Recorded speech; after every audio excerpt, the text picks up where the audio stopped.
All right. What is up, everybody? Hello, hello.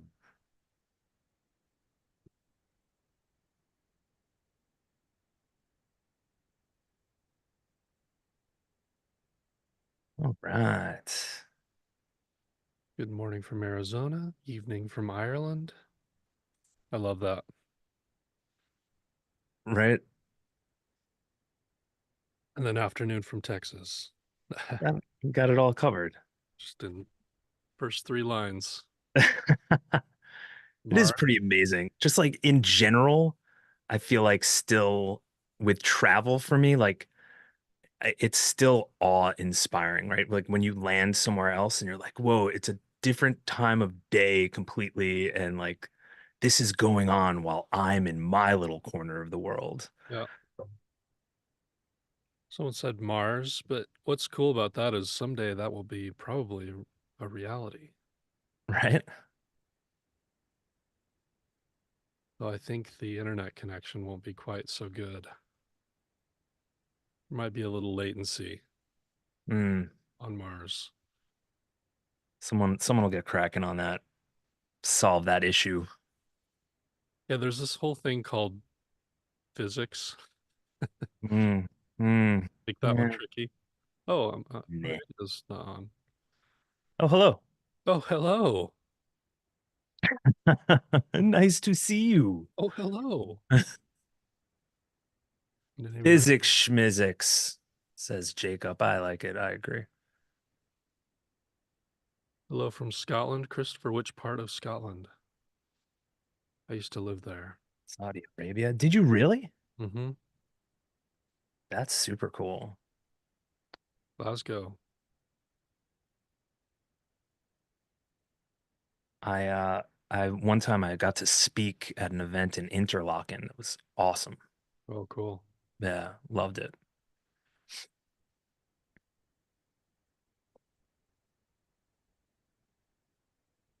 Scotland is beautiful. Yeah. Yep, Cowie. Right on. I never lived in Glasgow, but I lived in Coatbridge, which is near there.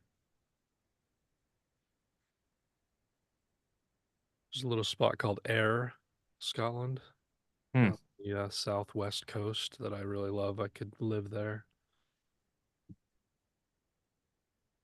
I would love to get back there. Field trip. Field trip. Mastering.com field trip. You worked in Edinburgh for 6 months? Yeah, Edinburgh is just like straight up Harry Potter. It's awesome. Irvin, yep.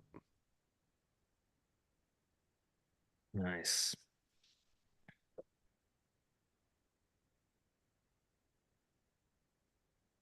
Yeah, Harry Potter all day, right? My OG home. Nice. Yeah, it's a beautiful place. Magic, right, Gavin? Has anyone ever been to the Highlands of Scotland? It's like a different kind of magic.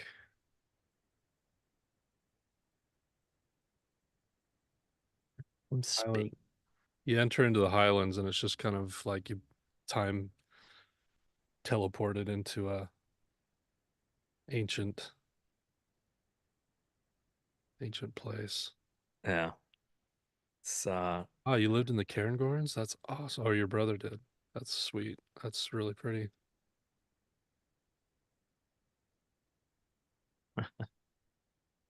Easter Island. Living out there with the statues. It's one of the statues. Raya, I'm in Utah.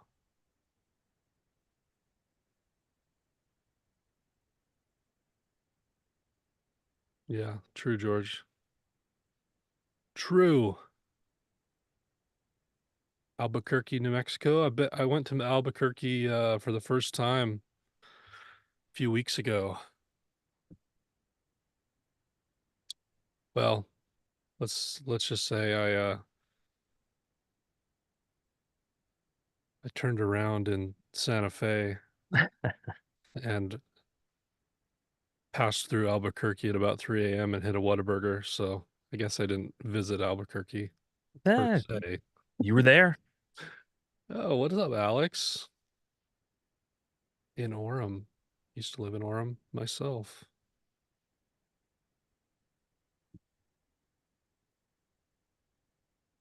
Building a deck in Portland, Maine.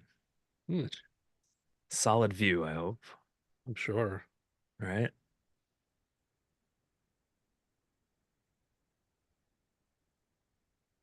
Hey, John, is this a dad joke? Or are you asking? Uh,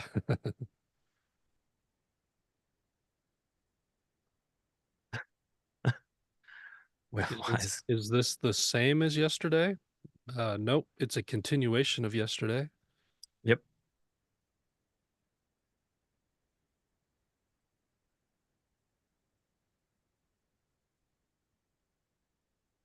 We tell Jake tomorrow. Right. He's got all the dad jokes. It's true.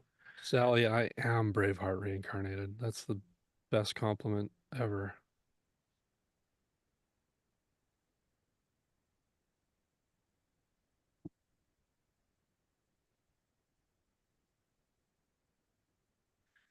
Oh, ISRC code questions. Yeah, let's check that. Oof. Why does being that where the I lost the question, but I think it Given was that something. PMI and ASCAP don't use ISRC codes for royalty purposes, why would a music supervisor or library need the code when using a song for sync?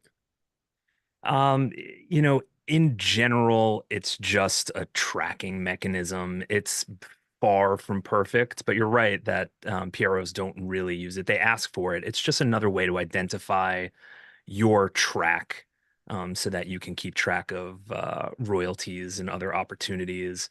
It's also nice to just have kind of one ecosystem with the song. So if you're distributing your song and it's being used in a sync or in some sort of a project, you can point to one common ISRC code to connect to the dots across projects. You, I do you wish it know was that simple, but do you know why PROs don't just have you put in ISRC codes? um, I, Always I thought that was weird.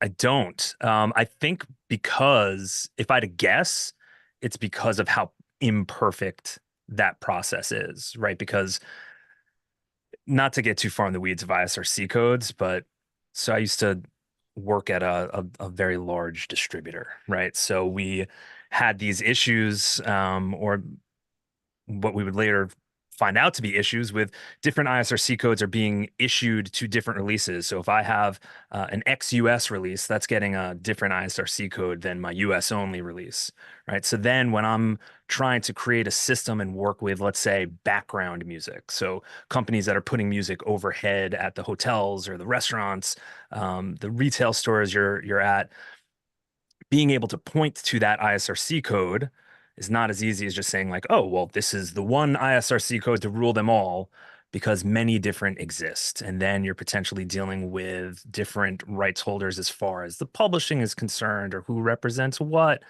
It's just like there's so many nuances to rights that it will literally make your head, I think, pop off. And yeah, dangerous. Head popping off is dangerous. Is your question, Lou, is if ISRC codes have copyright protection?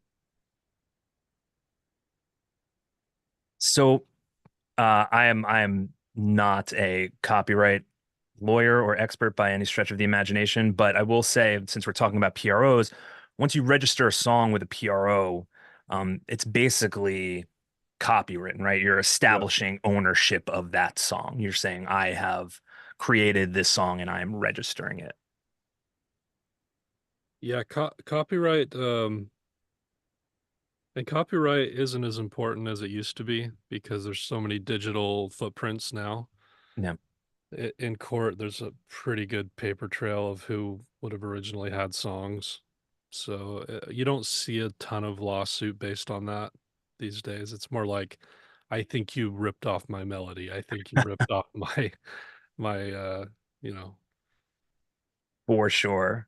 We we talk about this in the Sync Collective a lot, Caleb, just like in that exact mindset of like worrying, am I ripping something off? A musicologist framed it to me really well once, and they said, "My job is not to tell you whether or not you would get sued or whether or not you would win in a lawsuit. My job is to tell you whether or not somebody's even gonna come out of the woodwork and try to do it. Like, do they have grounds to say, hey, that sounds awfully similar to my thing?" Mhm. All right. And that's where musicologists step in. And for those who aren't aware, musicologists um, often are forensic musicologists who literally study the composition, the rhythm, the notes that comprise songs and say, how close is this? And is this iterative or is this basically a ripoff of this other song? Yeah, for sure. Yeah. And we were just talking in the Sync Collective about kind of how nobody's immune to this stuff. There was just some, cases of folks accusing big composers and other folks of, oh, he borrowed this and that. I always like to say, listen, there are 12 notes. And we gotta just try to be as creative as possible with utilizing those notes.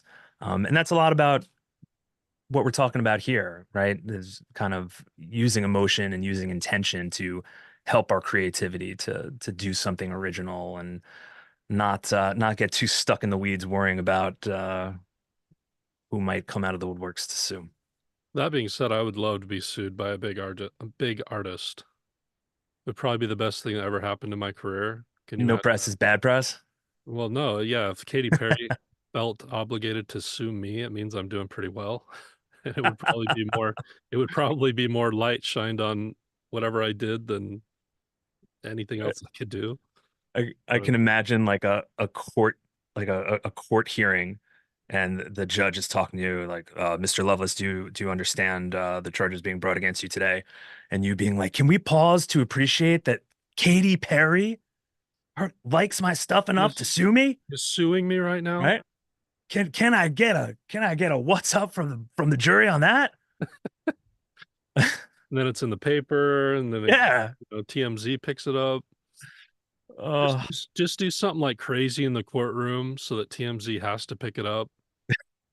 Like jump across the desk and like sweep kick a bailiff or something, yeah. it'll get on TMZ and your career's set. I Everyone think will listen. airtight would be the way to describe the strategy you're proposing here, Caleb. Airtight. I will disclaimer now by saying I do not offer legal advice. uh, yeah. Yeah. Well, should we get going? That's enough banter. Yeah, let's do Y'all, it. You guys y'all ready? ready for today? You guys excited? There Uh, are the ones. did y'all have fun yesterday? I thought that was really cool. I thought about it all evening. I'm Cool.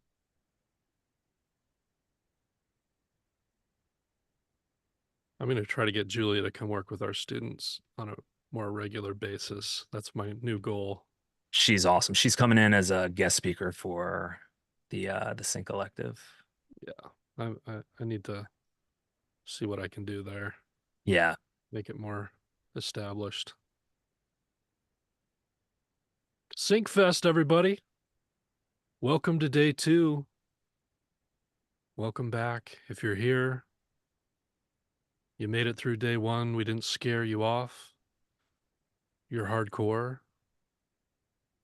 I'm glad you're back. We're going to dive into some new material today, some interesting stuff. We have some some cool ideas for today.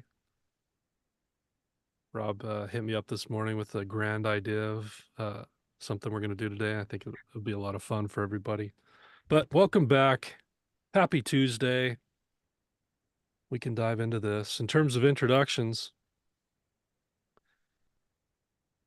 I'm the Director of Education for Mastering.com. My name is Caleb Lovelace. Mastering.com, we are an education platform for engineers and producers, all things engineers and producers. There's finally a safe place to go to get modern education. And Rob Shoestack here is one of our mentors for the Sync Elective within our program. He teaches our Sync students, and they love him. He's been one of the greatest hires we've had. He came in and just everyone instantly fell in love with him, and he's just a well of knowledge for everybody. So glad to have him, and we're excited to be here back with you today. Yeah. And thanks to our sponsor for this event. To make it free for y'all, you can just come and hang out for a few days and get as much out of it as you can. Spitfire Audio. They are a new partner and a great partner. We really admire what they do. And we don't do the affiliate thing at mastering.com. None of this, we don't get paid. You don't buy their stuff. We don't get paid or anything like that. If I ever work out a deal with the company, it's always for discounts for our students or something like that. But we do like to find and partner with companies that we agree with their ethos. We like their product. We think it's good stuff. And they've been they're a great company, the way they run things. And they make great product. They're, We, the stuff we they do. listened to yesterday with what Julia did, if you don't know Spitfire, it's top notch. So we're glad to have those guys.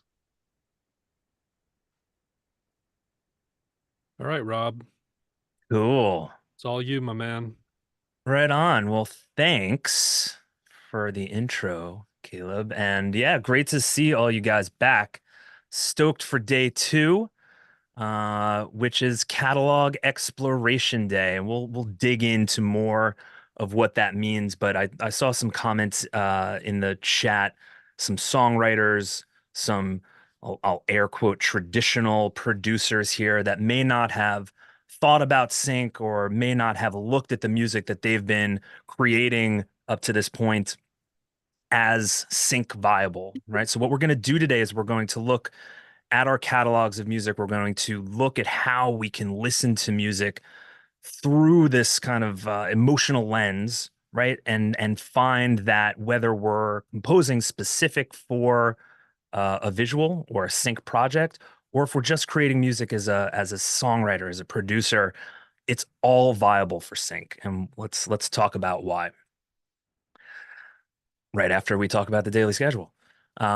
Just to give you an idea, we'll do about 10, 15 minutes of philosophy. We'll chat about some sync oriented stuff, give you some cool examples. Then we'll do about 60 to 90 minutes of a fun demo. Caleb was hinting earlier. We've got a kind of exciting little walkthrough for you later. We'll recap it at the end, and then we'll open it up for about 15 to 20 minutes of Q&A. So we talked a little bit yesterday about what is sync, right? We learned that it's music that's created for or paired with visuals. Yesterday we watched this amazing piece come together that Julia Piker had created for the visuals that we had, right? This was a custom piece. It was original composition, an original score, you might hear it called. It was created specifically for those visuals, scored to the nuance and the fine details that we are watching with our eyes in the visuals. And that's one part of sync. And the other part is licensed or a catalog search, right? Sometimes you hear it referred to as music supervision. So basically, what we're doing, this is kind of the latter half of this explanation of what is sync.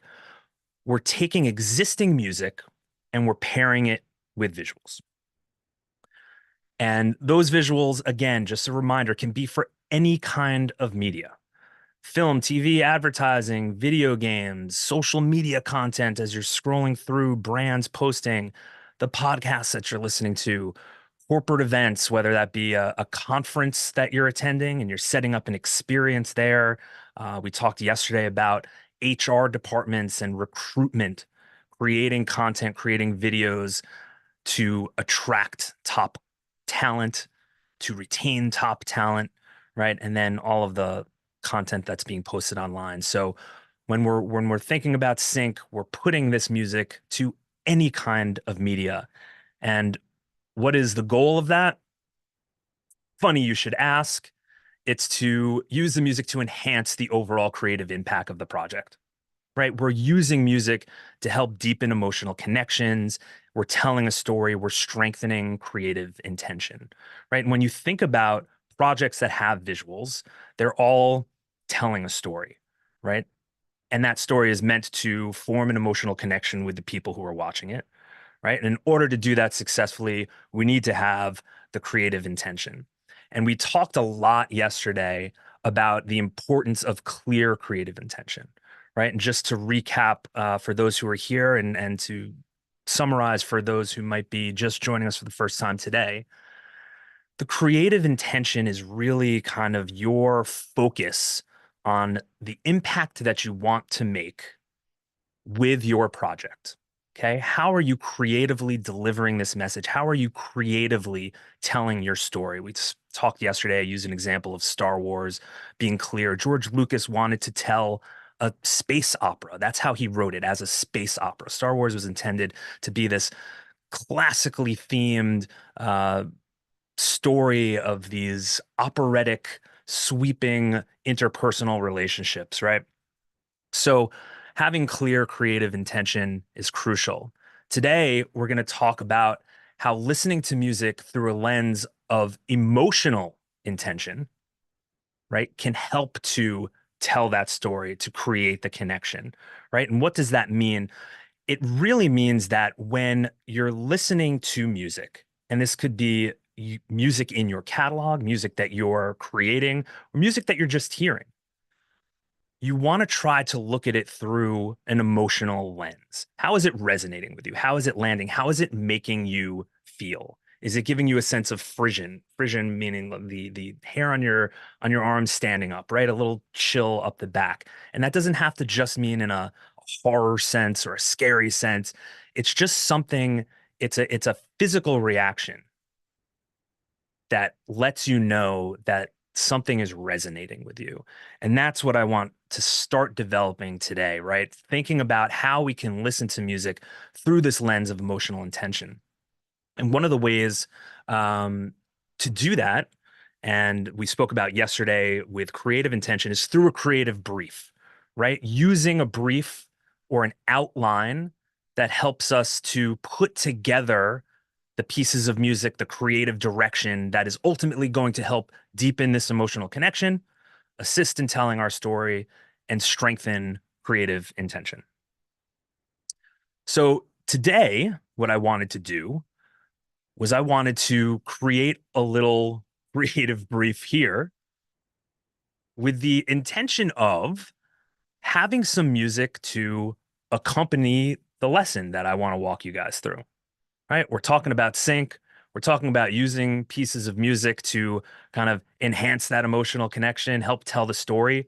So let's do that.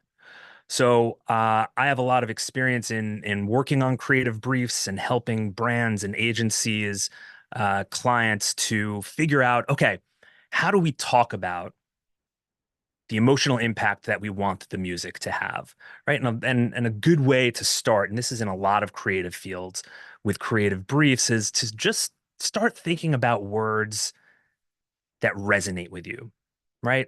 So I wanted the lesson and our conversations today to feel exciting, right? I wanted them to feel dynamic. Dynamic meaning there's a lot of energy and there it's not just kind of monotone throughout, right? There are peaks and valleys and kind of we're all going on this ride together. I wanted it to be powerful, right? I wanted it to really resonate. I wanted to have moments where everybody who's here is kind of like, wow, yeah, that speaks to me. I get it. I wanted it to be energetic, right? I didn't want to come with kind of a very quiet, relaxed attitude necessarily. I wanted you guys to feel the energy, right? We're going to be here for a while together. let's get hype. Let's enjoy our time together. And similar to it being powerful, I wanted it to be impactful and I wanted it to be memorable. So these are the descriptors, right? And it's a huge piece of sync, really developing your vocabulary to talk about music in this way. So I come up with these descriptors and I start listening through some music and I say, okay, well, what's going to hit these descriptors for me? I'm listening to different pieces of music and finally arrive at a piece of music that I think hits all of these. So we're going to use it to score the lesson, right? We're going to talk about creative briefs using this music. So, what is a creative brief? Well, it's a list of do's and don'ts that help align various creative partners, right? They establish a language, helps add objective guardrails, and I'm assuming that you guys are as distracted as I am listening to this Meshuggah track kind of blast over a lesson that maybe doesn't kind of gel, right? So the interesting thing I want to point out about that is if we revisit the creative brief that we were talking about, that piece of music hits all of these marks, right? It's exciting, certainly a lot of excitement in those types of tracks. Dynamic for sure, right? Amazing drums, awesome. Rhythmic, no doubt. Powerful, right? Energetic, full of energy, no question. Um, Impactful.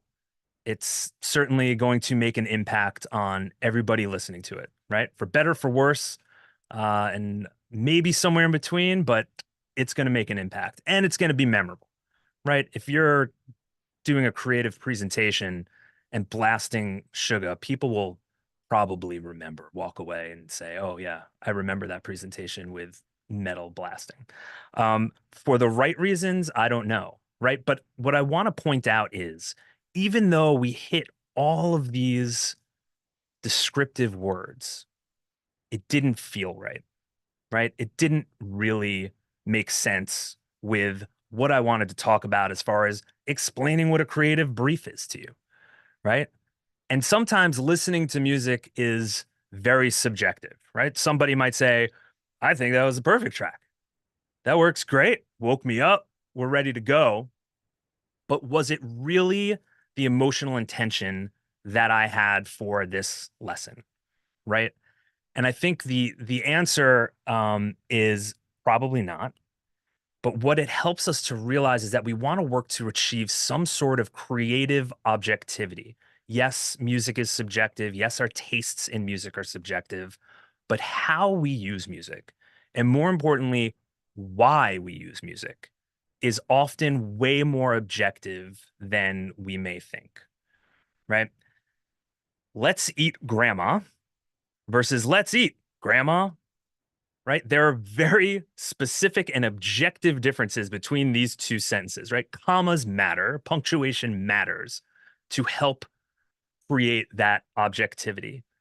In a similar way, music can help to create that objectivity, right? So we're listening objectively to music with emotional intention, and that helps us find our why, right? Why are we using this piece of music? Why are we reaching for this type of music to help score this picture, to help soundtrack the the event, the conversation, the visual that we have?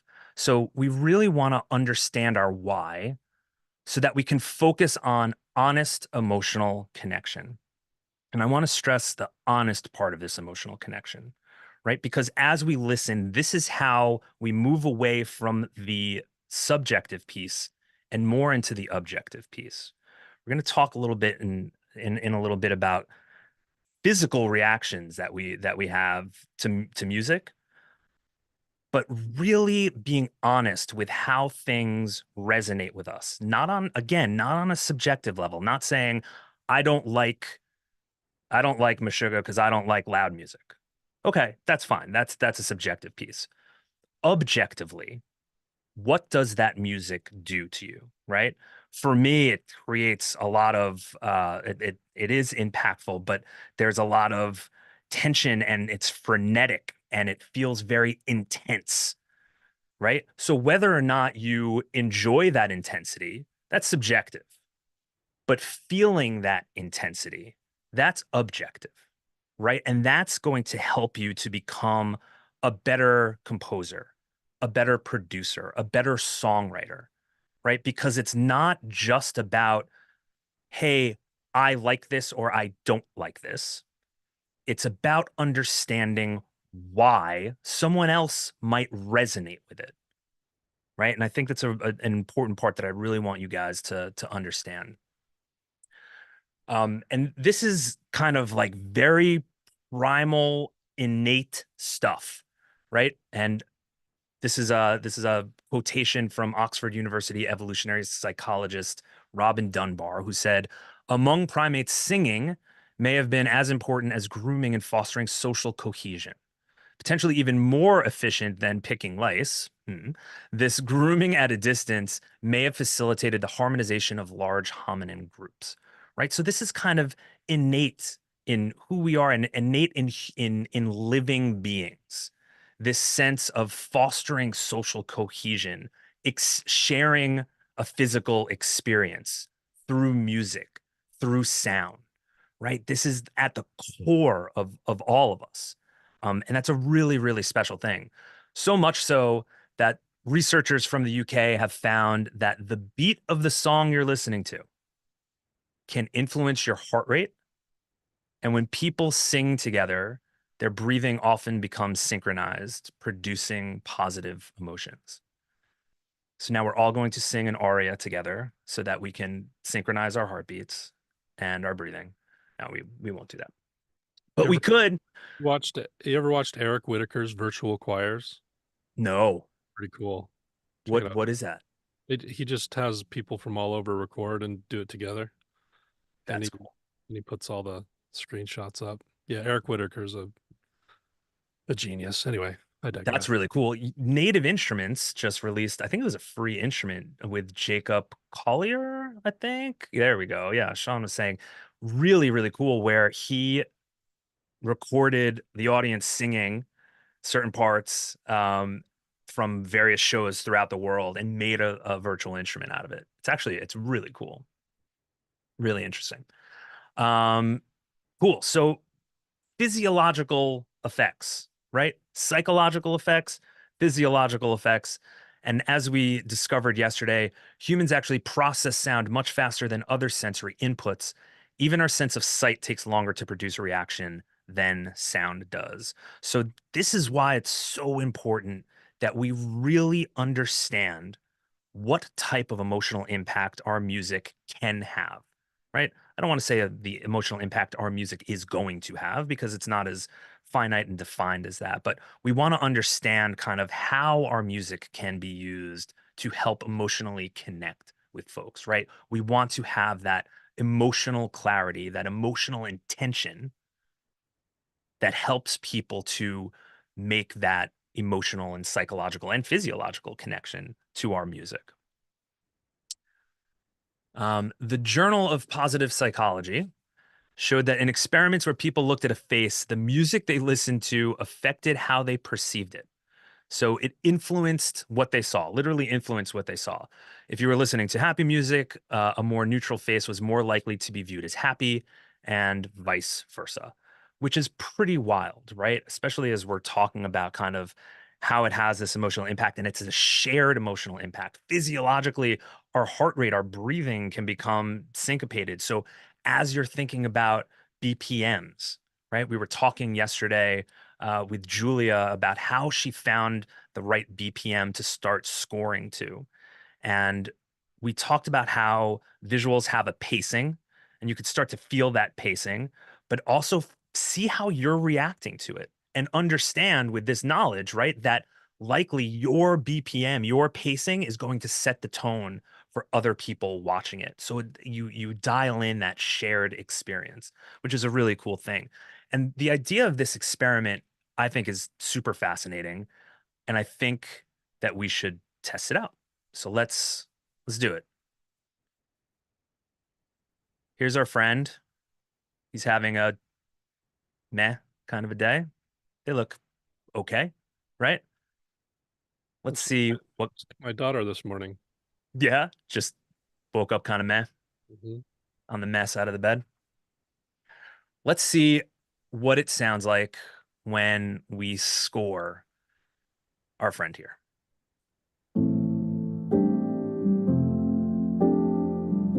Hmm.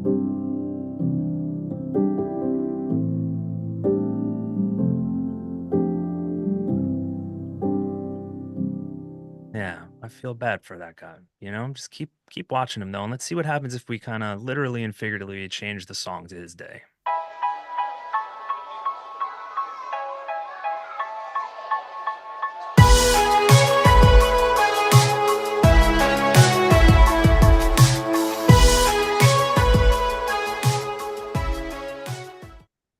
Right? So we changed the energy a little bit, and we see his face get a little bit happier, right? James saw it.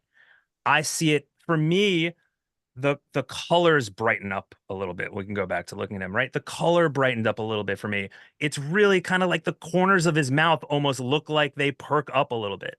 It's wild, right? And this is the exact same face. I'm going A, B, like we're like at the eye doctor. A, B, A, B, right? Same face, changing the music literally changes what you see, right? And it's important that we remember this because sometimes we need a mindset shift to help see objectivity as creatively liberating, right? That It's was crazy. often That was crazy. it's wild, right? That was crazy. It's one of those things, you read studies about that and you kind of read the words and you're like, "Oh, that's interesting." And, "Oh, yeah, I know people react to music. Sure, I know it impacts us." But it truly demonstrates the malleable nature of our emotions and how we connect to these things, right? We're a blank screen, especially when we're watching a project with visuals, right? And not in a brainwashed way, not in a kind of like a follow sheep following way.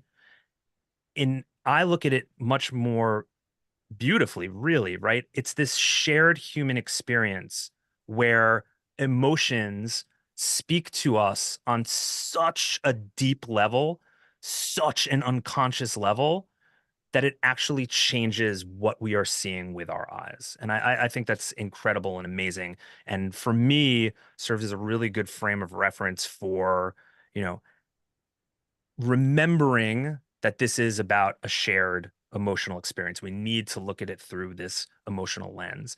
And this shift in mindset, right? The objectivity of it, being able to kind of shed our subjective analysis of music and saying, I like this, I don't like this, that's fine. And I think that's obviously a crucial piece to being a human being and being who you are, right? But looking beneath that and finding the objectivity doesn't take away our subjective nature and doesn't take away our ability to form opinions and have tastes.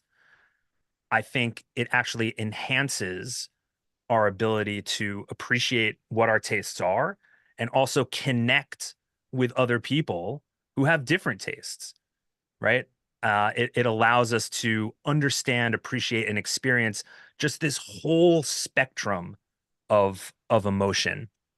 And that's a big piece of what I want to talk about today. We said yesterday, and I want to reiterate: humble enough to see the trees for the forest, but confident in what our creative contributions should add to a whole.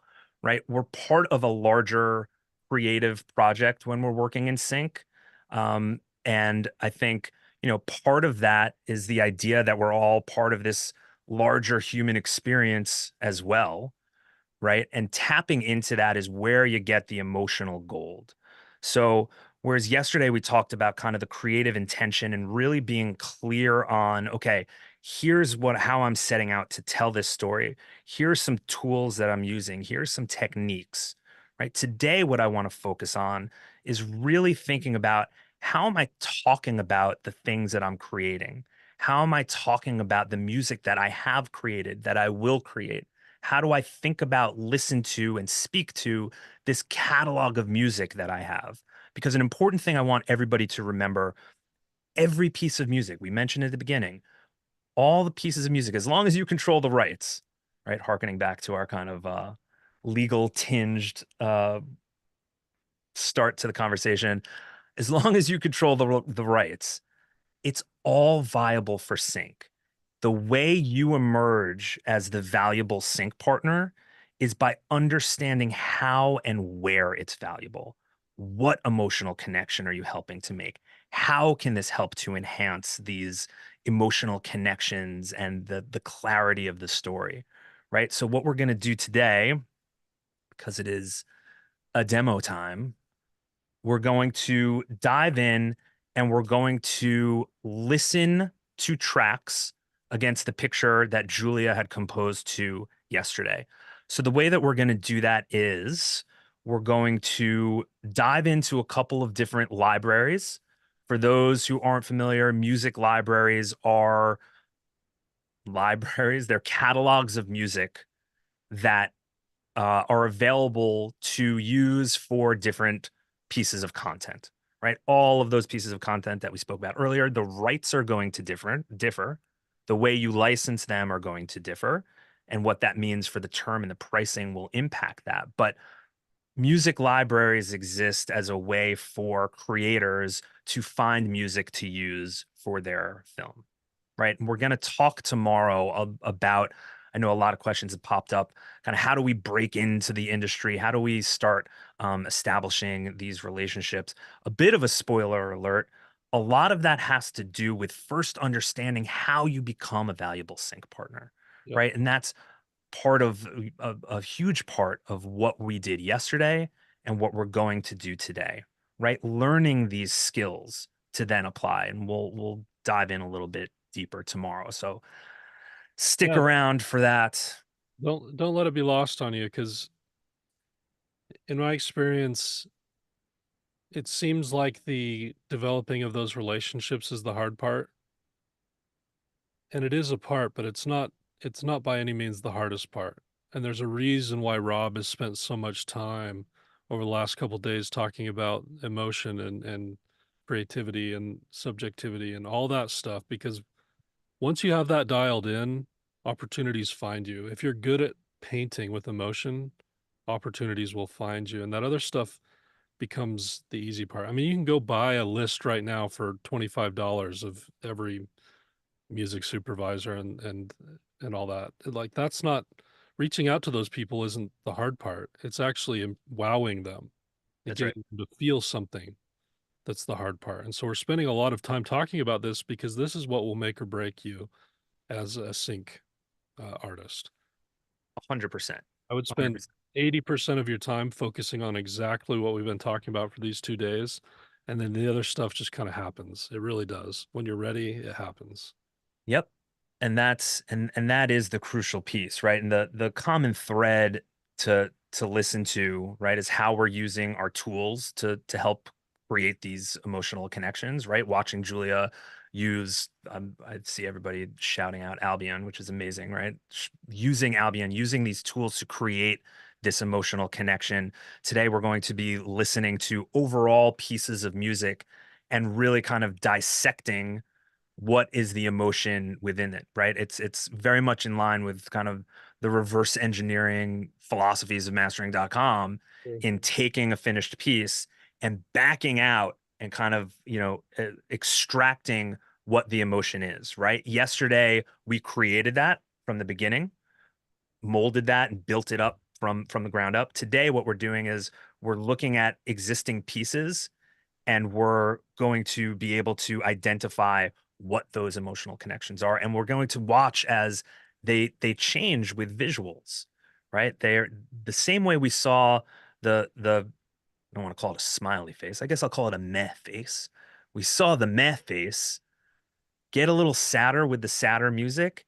We saw it perk up a little bit with the happy music, right? The same way we're doing that, you're going to find that music changes when you put it to visuals, but you understand again what the emotional intention is behind it, and then we can fine tune kind of how we dial that in for specific projects. But to Caleb's point, and not to kind of jump ahead to what we're going to talk about tomorrow at the beginning, but these are the crucial pieces that help to establish you as valued partners in the sync space.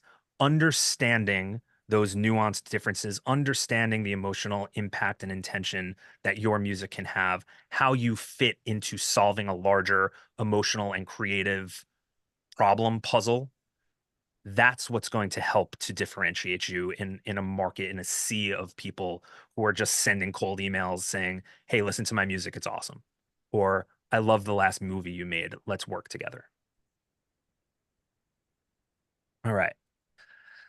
So with that in mind, I want to jump in to do another screen share here. Give me one sec.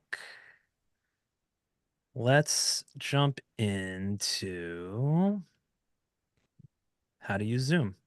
Let's jump into sharing our screen. We're going to explore some music libraries. These are just three music libraries that I picked for um, for examples, right? These are not the only music libraries. Obviously, there's no specific reason why I chose these three over others. These have subscription models, so we're able to kind of go through and listen to a lot of music together. But um, just wanted to kind of put that out there as no specific reason to why we're using these three libraries. But what I want to show you is how we can listen to these tracks like a music supervisor would, right? And you heard Julia talking yesterday also in terms of directors giving composers a reference track. So a lot of times, maybe they'll explore a music library and they'll find a reference track that resonates with them. They'll find something in there that they feel helps to bring the story to life, helps to enhance that emotional connection. So that's how we're going to approach this today. And what I want you to remember is this is not specific to music libraries. This is not specific to a certain kind of music. This is applicable across your catalog of music. Think about your existing catalog of music as a music library. And part of this exercise is going to be going back and listening to your body of work and starting to categorize it, even literally, right? Make folders about how do you categorize your music as far as like emotional impact. It's a great way to be able to sort through your existing stuff and be really quick in being able to work with clients when you get to that point, right? We do this exercise in our sync elective as well, and I think it's really fun. And you guys can do this as well. So as I'm suggesting going in and organizing your catalog, here's a really great way of starting to get familiar with some of the language that you should familiarize yourself with as you're talking about it, right? We discussed kind of how creative briefs help to establish this shared language, right? It's important for us to really learn that language, become fluent in it, and understand how we talk about our music emotionally. So what the exercise we do in the course involves is kind of going in and just looking at the different moods and getting familiar, trying to find what the similarities are. Before we do that, though, what I wanted to show you, and we spoke about this a bit yesterday, I want to start with genre.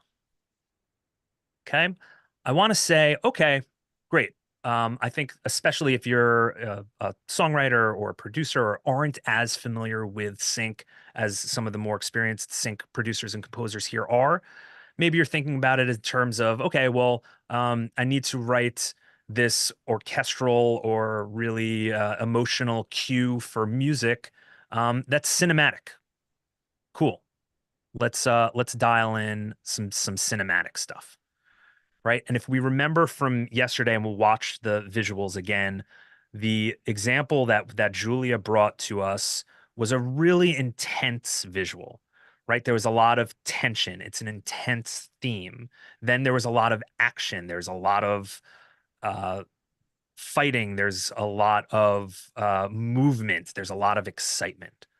Okay, so keeping that in mind, right? Specifically, the beginning of the visual that Julia brought to us, there's a lot of tension, emotional tension, uncertainty. So if we go in and just say, cool, let's dial in the genre. Yeah, I need a cinematic track. Um, let's listen to like what our cinematic options are.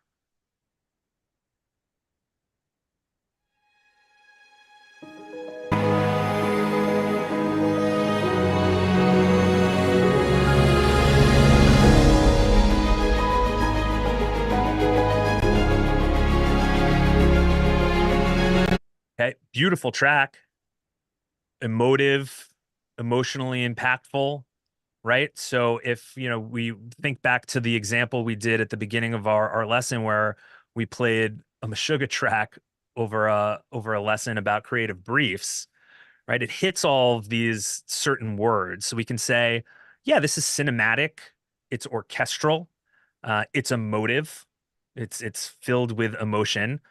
But then we dial it in a little bit more and we think about why would we want to use this track? How does this objectively resonate with me?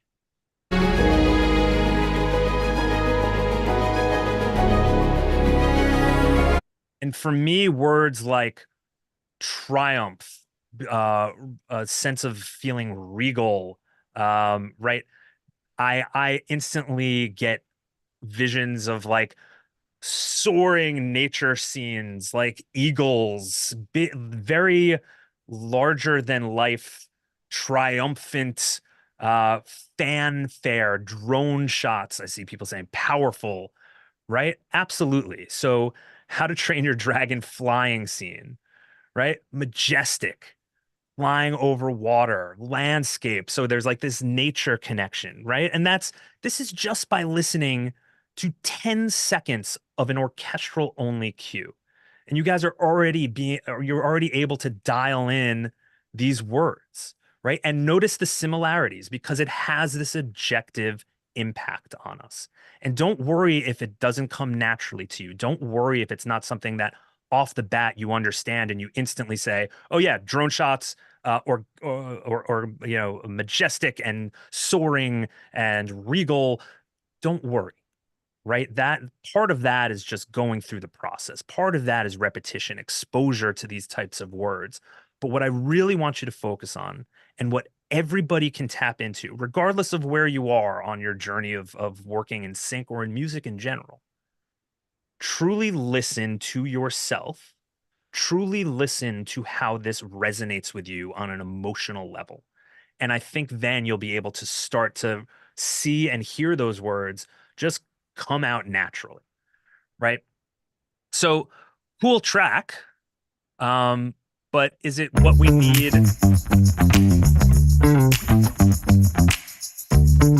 Interesting. Right. I thought we were in the did I not? I didn't click through to the cinematic genre, did I? Oh, there we go. I was gonna say that's the stretch for cinematic. Cool track though. So let's listen to another one.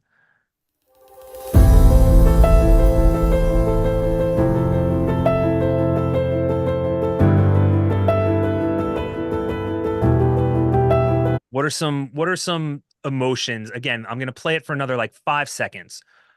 If you indulge me for 5 seconds, close your eyes and really just don't listen to the notes. Don't listen to try not to pick out the instrumentation. Just say, how is this resonating with me emotionally?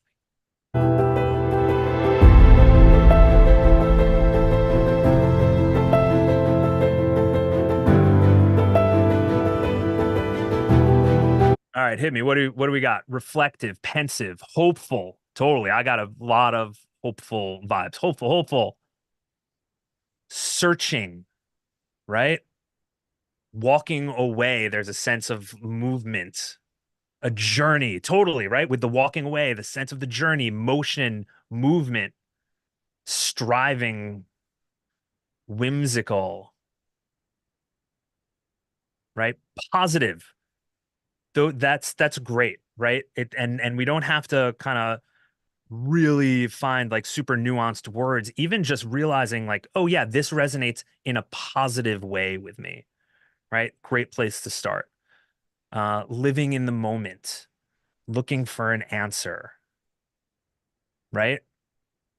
So you guys, you get it. Okay. So this is kind of how this stuff resonates. And I'm really glad that you're able to kind of tap into those emotions. The reason, again, that we started by looking just at genre was because even though a lot of the descriptors that you're mentioning here in chat work or could theoretically work with the visuals that Julia had brought, a lot of them don't. And a lot of them also, just when we start thinking about the music, they just don't translate to what the vibe of the visuals are, right? So we really try to shy away from pigeonholing ourselves to just the genre. Genres are important, right? And they help us to kind of categorize and they help us to talk about our music. But when we're looking at it through this really objective, really deep-seated emotional lens, this isn't what's going to make the difference, right? We're going to dial in the mood. So let's work and dial in the mood. And here's what the exercise is that I had mentioned earlier. You can go to any music library, right? Right now we're on Artlist and start looking at some of the moods. And this is not specific to the visuals, just for clarity. This is just an exercise that you can all do whenever you want. Take it with you, right? So you go to library and start looking at the descriptive words that they use to categorize their music. Uplifting. We'll start there. Okay. Scroll down because some of these we've seen. Rising Tide. So title of the track already kind of cues us.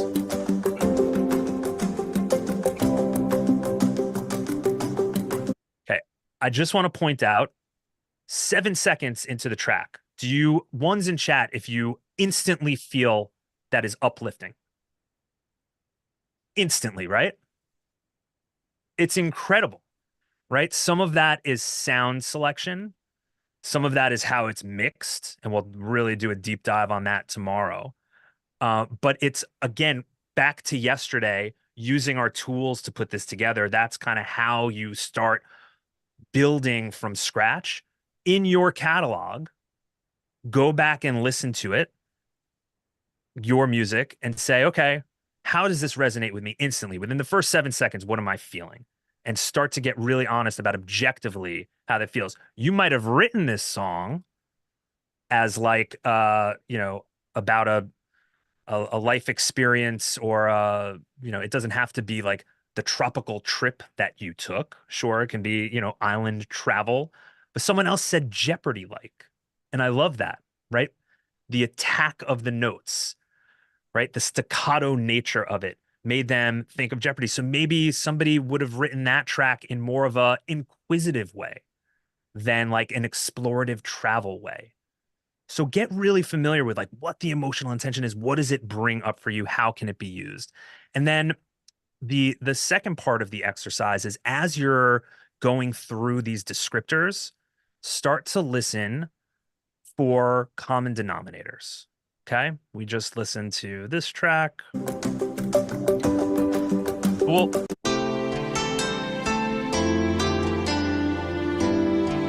Okay. Very different, but we'll talk about what some similarities are in a second. This one.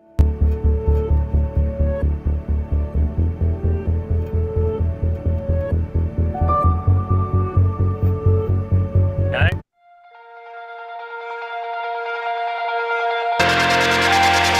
All right.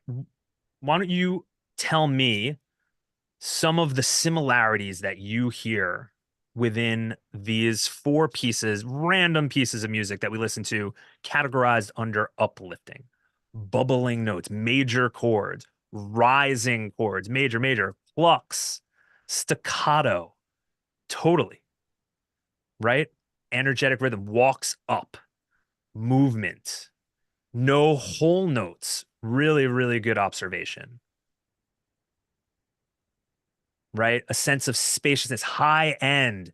Yes, right? So, and we're going to talk a lot about this tomorrow when we're exploring the mix and understanding kind of how the sonic spectrum helps us to paint this picture with all of the different pieces of sonics and the frequency range, right? But that's great. You guys are pulling out rightness, movement, right? Staccato, nothing's kind of held out, right? Something held out might feel a little bit more tense or anticipatory. This is all bright. It's all uplifting, right? And then you start to go through these descriptors and say, I bet you there are some similarities in Carefree. What do you guys think? I'm willing to bet they're similar. We saw that one before. Let's just pick a random. There's the staccato, right? Let's pick another one. Oh, we did that one. That would be cheating, right? Plucked. There's percussion, there's movement, there's right the organic pieces of the claps, rhythmic. Yeah, yeah, yeah, totally. So like these are all ways to describe it. So you start to put all of these pieces together and you say, okay, uplifting, I get it. Cool. And I understand what the differences are between the uplifting stuff and the carefree stuff. Um, so then we start to listen also to what some of the differences are. So let's listen really quickly to, here, I'll just scroll down again, back into carefree.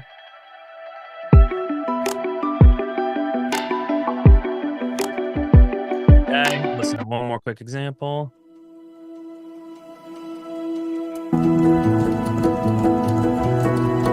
Still a tacky type of stuff. The biggest difference and light, spacious, right? We're in carefree, right? So we're looking at the differences between uplifting and carefree. Now we're looking at we were looking at the similarities. Now we're looking at the differences, right? So the differences to me exist in the biggest one is pacing, tempo, right? It feels a little more relaxed, which makes sense given the descriptor. Okay. So this is the exercise. And I really encourage all of you, again, totally separate from the visuals and the other stuff we'll be exploring today. I highly encourage you to do this as an exercise to start getting more familiar with how you talk about your music, how you experience your music, how you label the emotional experiences that you're having with your music. Because this helps, again, to create this shared language for everybody to understand what we're saying, right? You guys have all heard, I'm sure, kind of music is this universal language, which it is, as we learned on a very physiological and psychological level. This is literally just putting a phonic word definition to these feelings that we can all share and understand. Okay. So, with all of that in mind, now what we're going to do is we are going to find some music for our video. We're just going to grab a couple pieces and we're going to lay them in a little bit, right? So, the first place I'm going to start is dramatic. By the way, this isn't dissimilar from what a music supervisor would literally go do Absolutely. looking through libraries like this. A lot of times they'll have, if they're bigger, they'll have the team of the library curate some stuff for them, but there's a lot of people that would just go and do exactly this. Yep. So, we're going to say, okay, let's get dramatic. Here we go. Cool.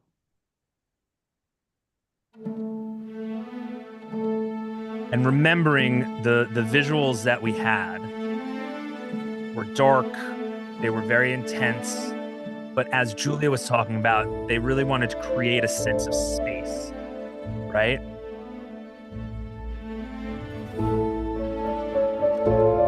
Okay, we start to get a little bright there. I don't think that's going to work.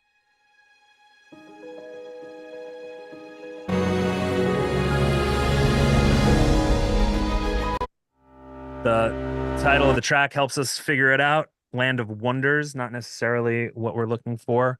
So we're gonna keep digging.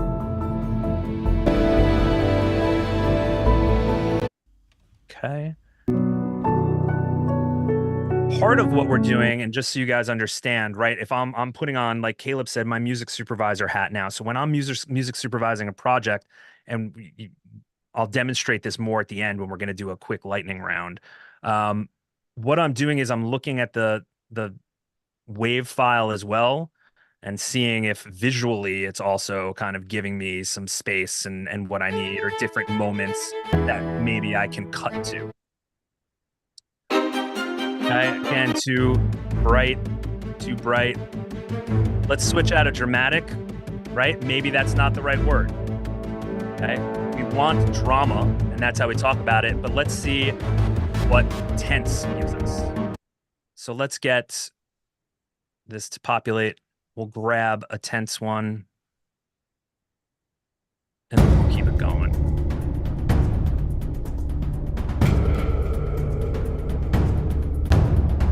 Right? Very percussive, but tense. Let's see, right? We've got the word tense.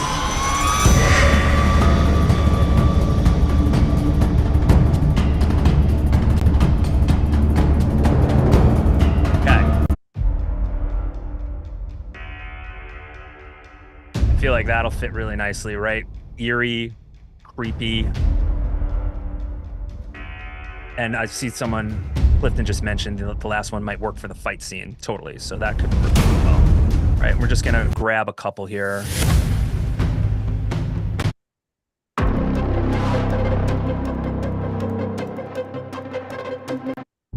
That feels pretty intense. All right. You know what? Let's jump to a different library just to explore and see. Okay. So we're going to go over to music. We're going to jump into the mood. We're going to drive down to, what do you think? Should we try Sinister? Let's try Sinister. I have a feeling it might be a little too intense, but let's give it a go.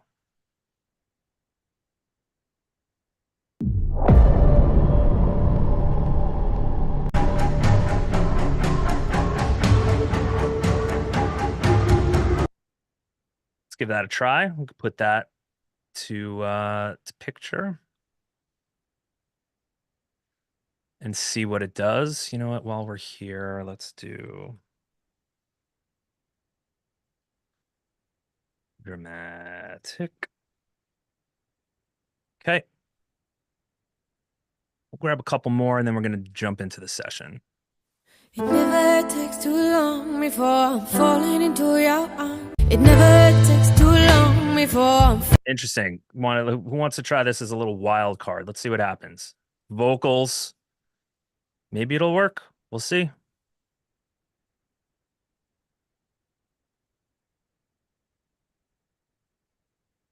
Okay. Put that one in there. Great. Let's grab another one.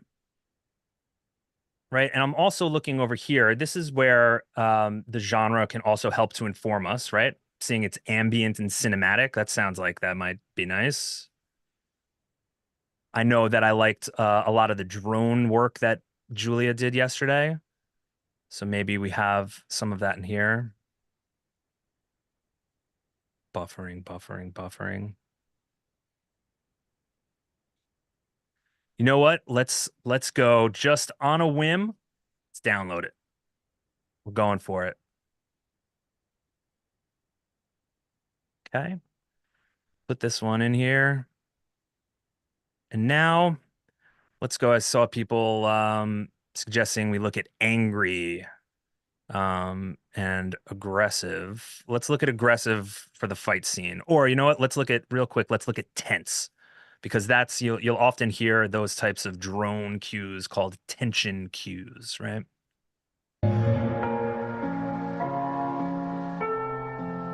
Interesting that the genres are pop and singer-songwriter. Let's use that one as the wild card vocal. Okay. Get that in there. Let's jump to this last library just to switch it up.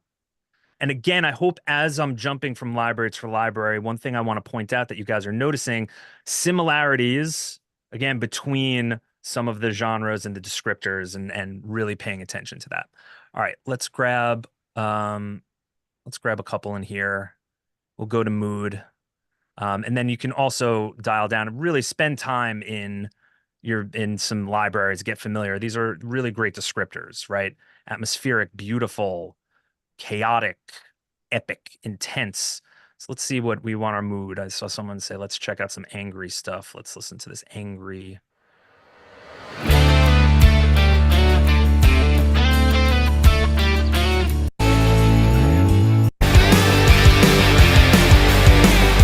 All right. I mean, listen, it's got guitars in there. I want to use this as an example. Let's see what it does. The whole point of today, everyone, is to watch what happens when we put different things up against picture. Okay. So let's choose some things that are kind of left field. Um, let's dial into these characteristics more. I like that. Aggressive. There's our guitar driven stuff. Siren. Right. I don't see you. I don't see you fight. I don't see you fight. So I want you guys to notice, right? Thinking about like how that changes the vibe of the scene is really interesting to me and something to consider. So as you're going back through your catalog, right? And maybe you produce this kind of music, or this is the stuff that you tend to score, like more darker, intense, cyberpunky, urban type stuff. Understanding, okay, well, yes, it is aggressive and it's could work for a fight scene, but is it right for this specific fight scene? And what is the actual emotion that we're really trying to get to with the visuals? I think for the fight scene, it's a lot of it's intense, but there's also a lot of tension still carried over from the previous scene. So to me, that doesn't necessarily provide that emotional distress as much. So let's find one more. These are, let's go for intense.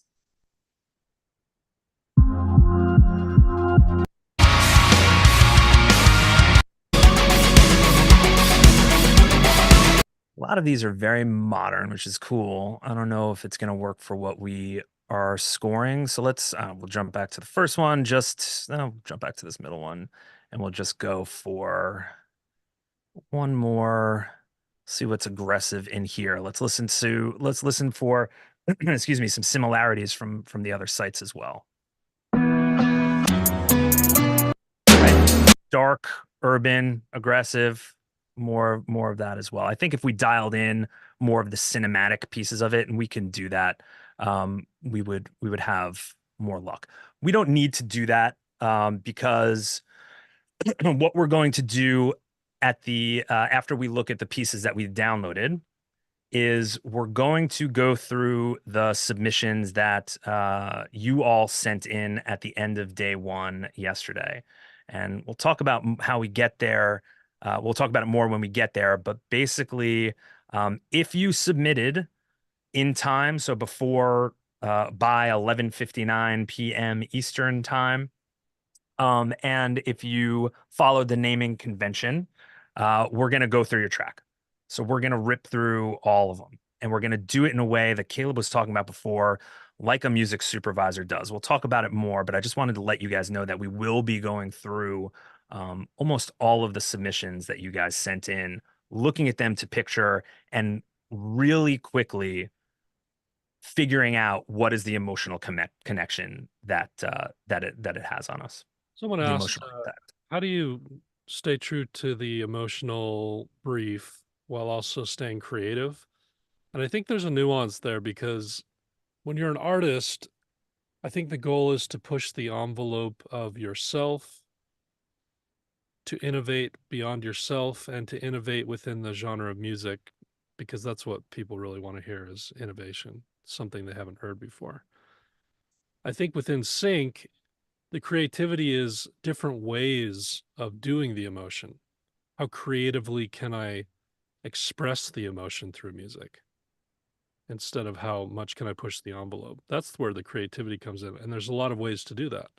Absolutely. It's also important to know that there's room for all sorts of different kind of music.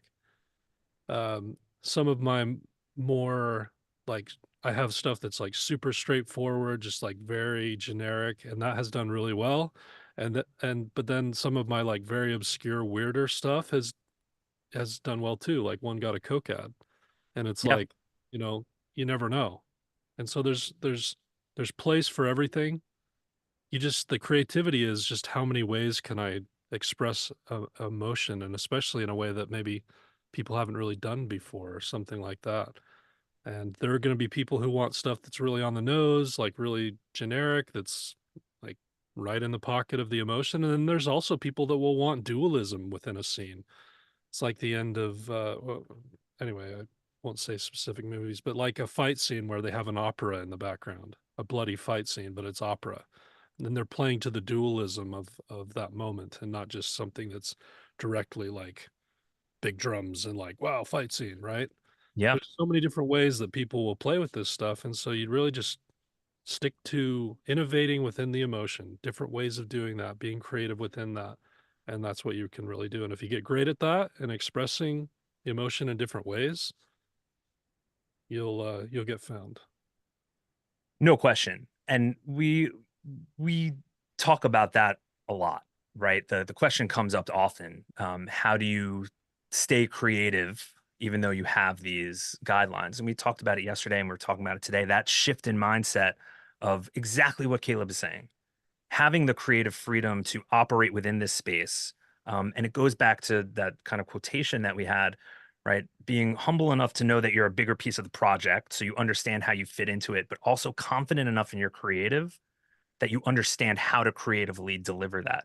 You're so confident in being able to deliver that emotional impact, right? That you find creative ways to do it. It doesn't have to be a linear approach. It doesn't have to be down the middle just to kind of, this is how I'm going to do it. I have to get to from point A to point B. There is one way to get there, and that is it. Like Caleb is talking about, you have all of this space to operate creatively. So the mindset shift is trying to break free from the shackles of saying like, oh, well, I have to only do something with this emotion or this idea as a North Star. Change that mindset to saying, I know where I'm going and I have all of this freedom to get there. And I can explore all of these different ways to do it. That's the fun And part. yeah, totally. All right, let's jump into a session real quick, shall we?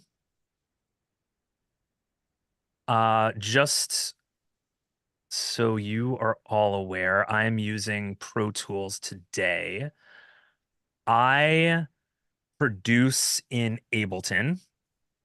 I usually do laybacks and audio stuff specifically with video in Pro Tools. So I'm like diehard Ableton. I love Ableton. It, do- Um, it doesn't matter. it does not matter is the point, right? Any DAW you use is going to be able to deliver what you need it to deliver. Point being, I flip back and forth some quick commands and some things I like better here, some I like better in Ableton. These are personal preferences. Any DAW can get it done, so it does not matter what you use. In fact, we have all different DAW groups that meet independently in mastering.com. It's pretty cool to watch those conversations. All right. Um, let's revisit the cue that Julia put together yesterday. And again, just a reminder, a warning, visual subject is very intense, disturbing. There are fight scenes. So if you want to A little bit of just little bit of language if you have little ones around or anything like that. I actually I took Yeah, care of do that. that. Oh, Yeah. okay. Mind. Did a little language edit. So, but keep in mind, still, if you have little ones around, there are fight scenes, there's yelling, there's gun noises. So, viewer discretion advised. Exactly.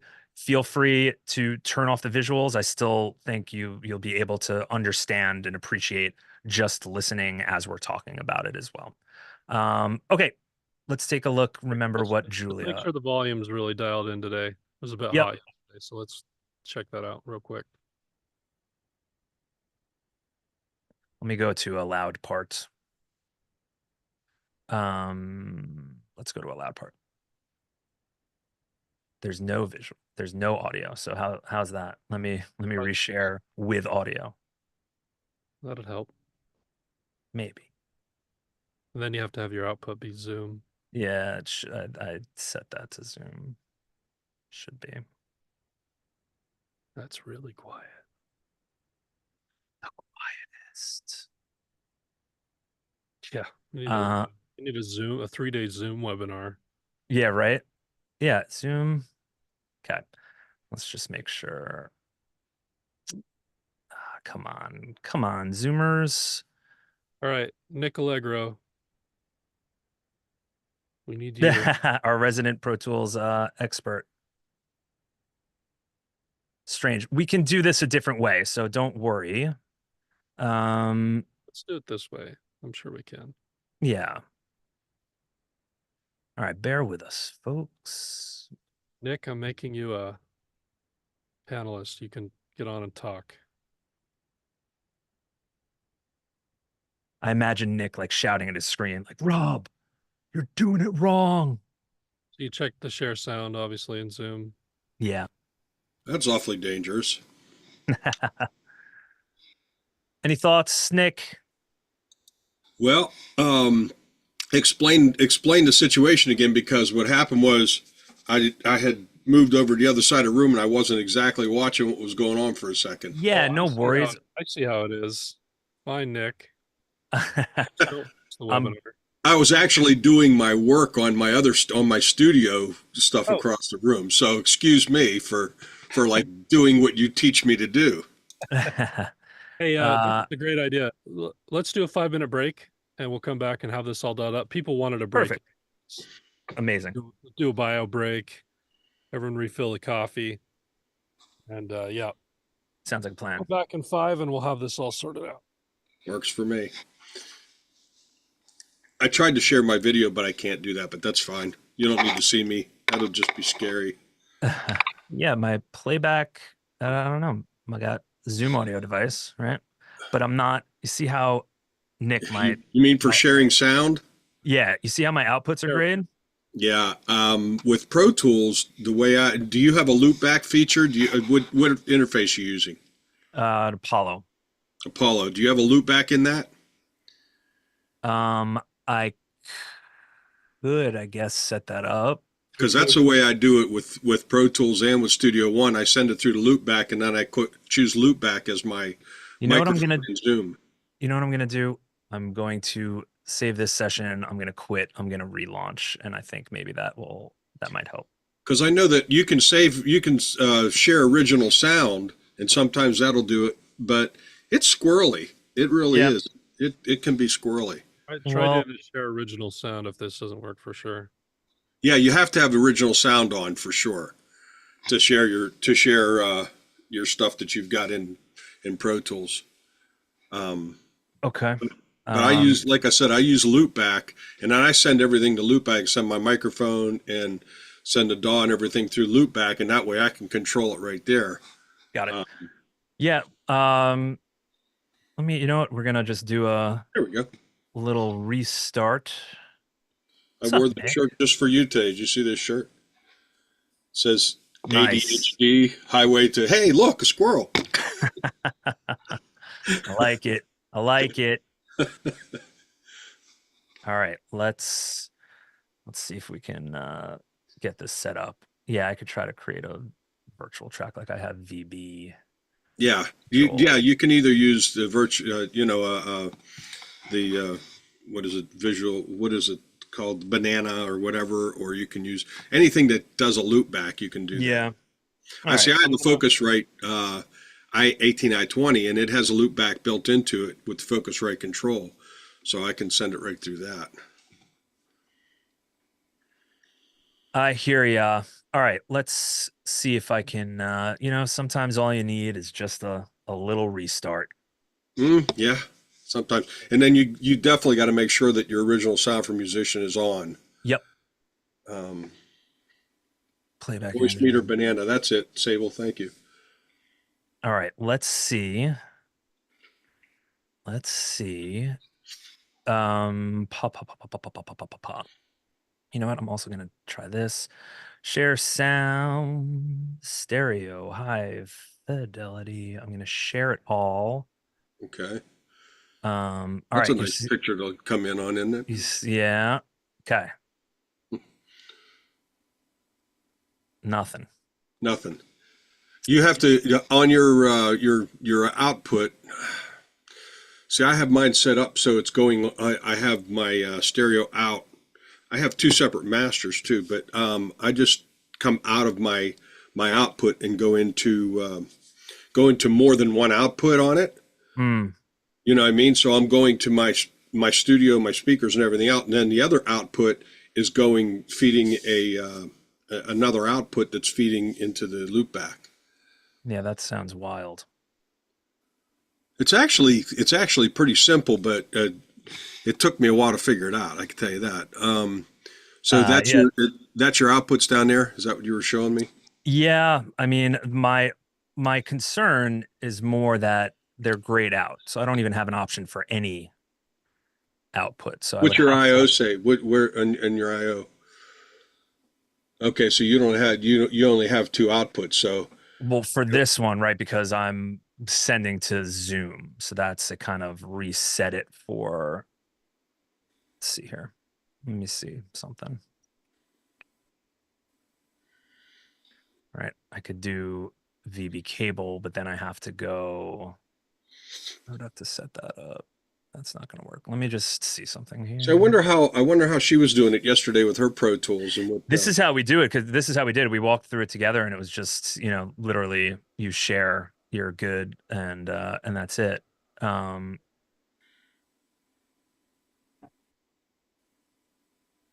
You And have your original sound for musicians. Look at the top of your screen. I You have original sound on. do. Yeah, let me double Click check. click the little more with the three Yeah, my dots. audio, original sound for musicians, high fidelity. I mean, I guess I can turn off echo cancellation. Now, not in that part. You have to do it in the share. So if you go up to the little tab that's showing up across the top with all the things on it, Yeah. go to the right. There should be three dots. You click on that, Yeah. bring up a sub menu, and there should be a thing in there that says original sound for musicians. No, but I can. If you stop share, you can also click it up Yep. at the top of your screen Yeah, let's do and make that. sure it says on. Got it. All right. Okay. Now try sharing and see if that works. Share. Because now I'm hearing you just out of my left speaker, so Oh, it'll probably boy. work. All right. Well, let's see here. I need playback engine to be Zoom audio device.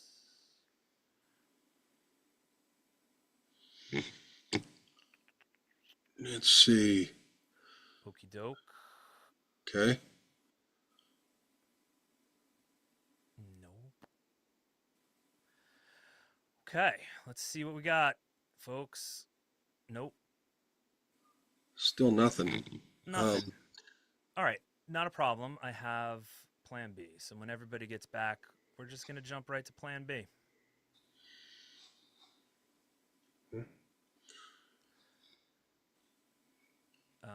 And that Yeah, I went through a whole bunch of stuff to try to get that all figured out, and what I ended up doing was I ended up setting an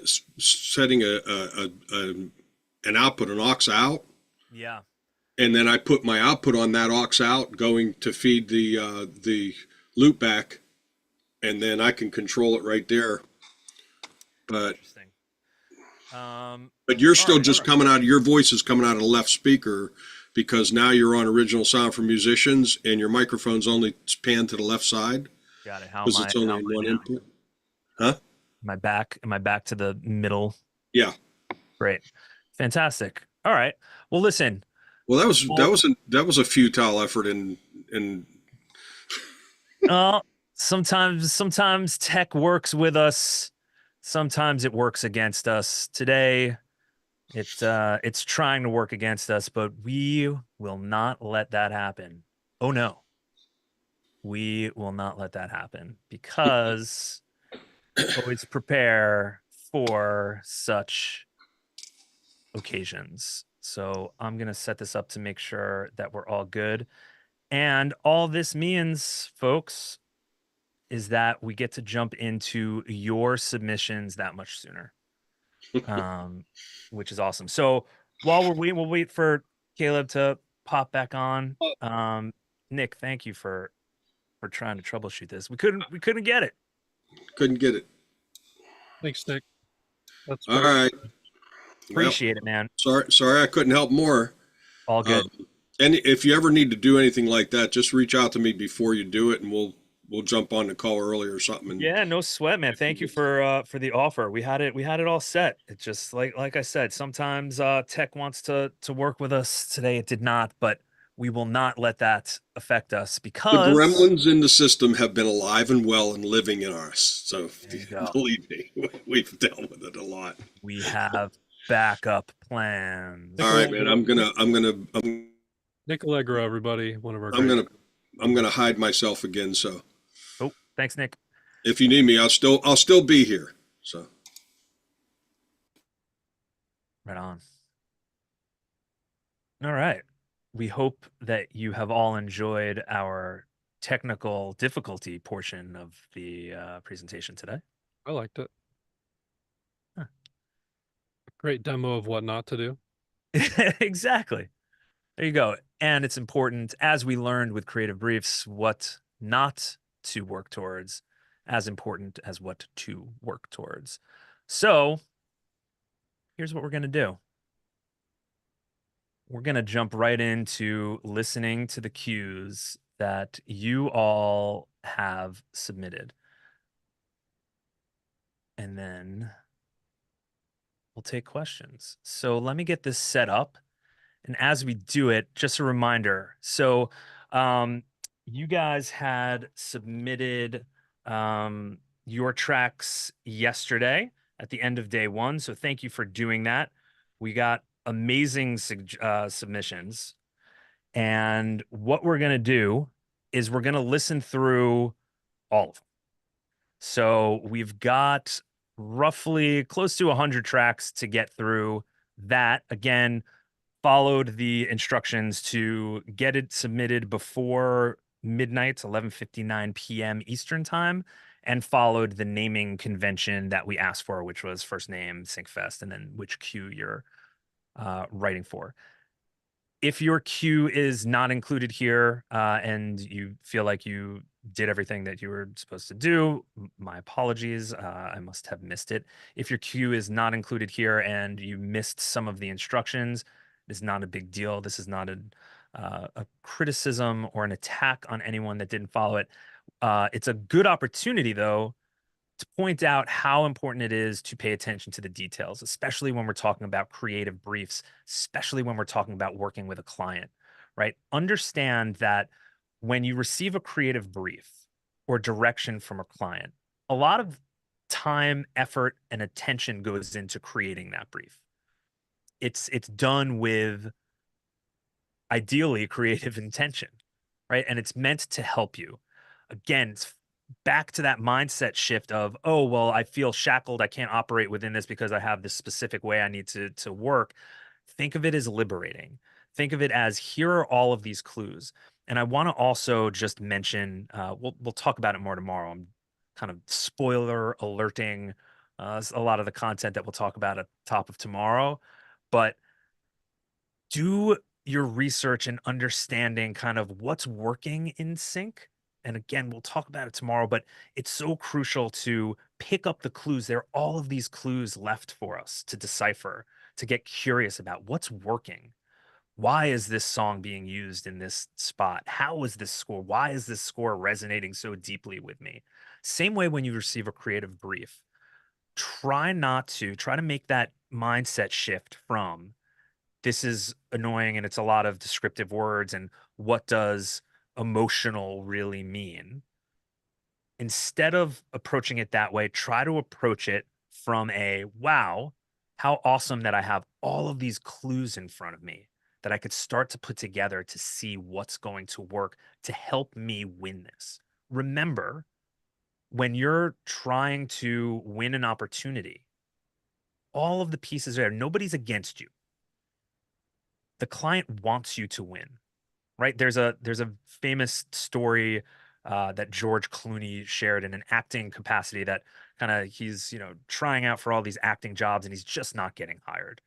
And he talks about this huge mindset shift that he had, that he went into these auditions not with the mindset of, man, I hope they hire me. I want them to use me for their film, but more from the mindset of, these folks are looking for the right person. I believe I am the right person, and I'm going to show them that I'm the person they're looking for. I'm helping to solve a problem for them, right? So when you're reading a brief, when you're thinking about this, you're helping to solve a problem. You're playing a piece, and your success means everybody's success. And it's important to remember that. Okay. So let's do a little screen sharing here. And we're gonna go through, actually, here, let me do it like this.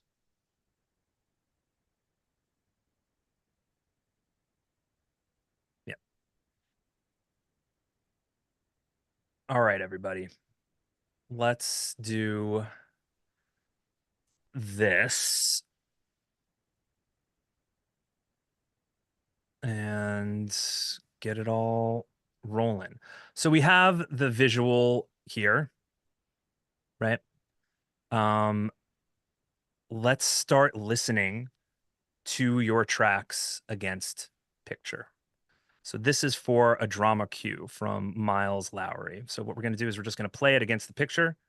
We're going to see what is that initial emotional reaction we have while listening back to it. And just so you realize, Caleb mentioned it earlier. We have a lot of guest speakers come into our sync elective, and we have a number of music supervisors come in and do listening sessions, and I do listening sessions with the students. One of the things that's kind of surprising and sometimes jarring to the students is how music supervisors will listen to your music. They will jump around and they will listen to very short segments of it, right? And it might seem like it's butchering what you've spent your blood, sweat, and tears creating.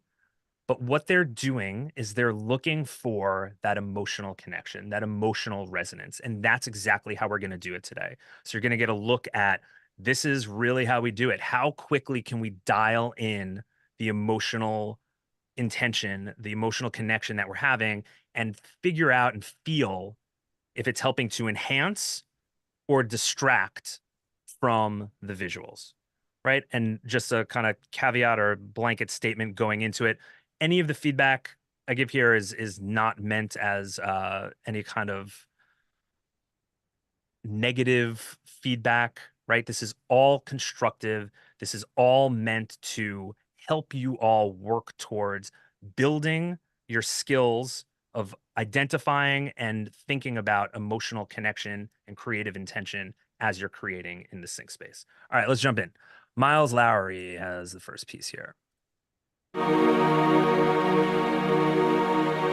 Style and sound.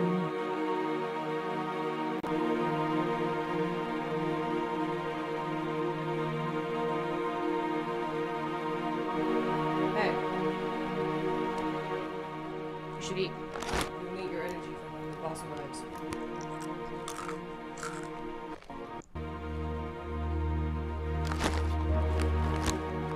Bro, you okay? right? Really interesting. So for me, it kind of creates it has that tension. Down. And the way the note holds, it also Up, up. creates this sense of kind of there's a not carefree element to it, but something that feels almost like retrospective, right? Like there's a trap like this. There's something very final about it. There's definitely sadness in there, but there's that as well. Good, yeah. And I encourage you all to kind of shout out what you hear in the chat as well, right? Expectation that something's going to happen. Let's do good cop, bad cop. You say all the good stuff. Let's and do it. I'll be the bad cop. Okay. It's just for the sake of growing, right? Who cares? 100%. I would say if there's a weakness in this one, it's probably tone selection of those synths. They sound just like a little plain. I would agree. Also something that we will talk about more tomorrow. Yeah. Okay, let's move on to the next one. And if I butcher anybody's name, my apologies. Owl Owen is next for the dramatic cue. Let's check it out. Yeah, just a little more movement. We're gonna go fast.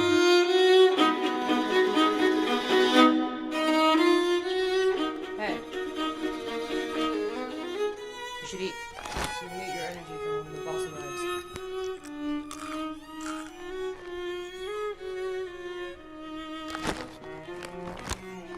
Bro, you okay? So really interesting, right? And what I want to point out, and I want you all to notice, is how much it changes the dynamic of the visuals, right? For me, I feel less angry at this character, right? I feel more like it's like a strange situation. And there's something kind of in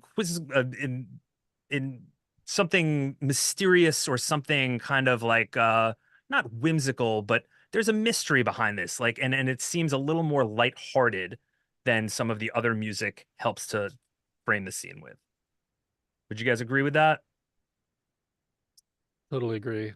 If And it was chosen, it would be more of like an avant-garde kind of juxtaposition-y type choice to the moment. It's not totally. fully aligned with the tension, but did have an interesting feeling to it. Yes, interesting. I think is good. And Kenny brings up a really good point. None of these were composed specifically to this, right? Right. So we're just extracting the emotion. Okay, let's keep it moving. Derek Bridgen.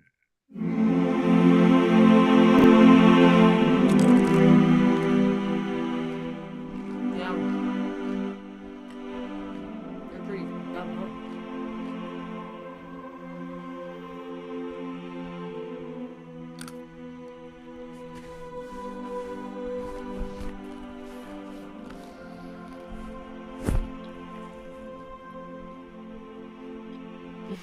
Yeah, so for me, I think the vocals do a good job. They have that human connection. It feels, again, there's a finality to it. I think the soaring kind of choir vocals to me add like there's some sort of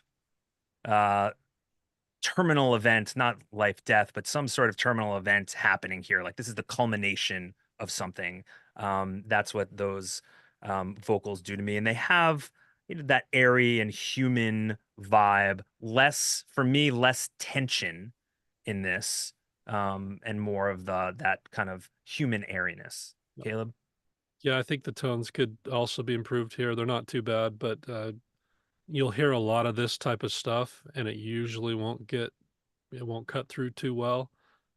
There's ways of making this a little more interesting with slight movement or modulation or um, just saturation, different ways to just have it stand apart a little bit. But Yeah, pretty good job. cool. Alessandro Dree. Interesting.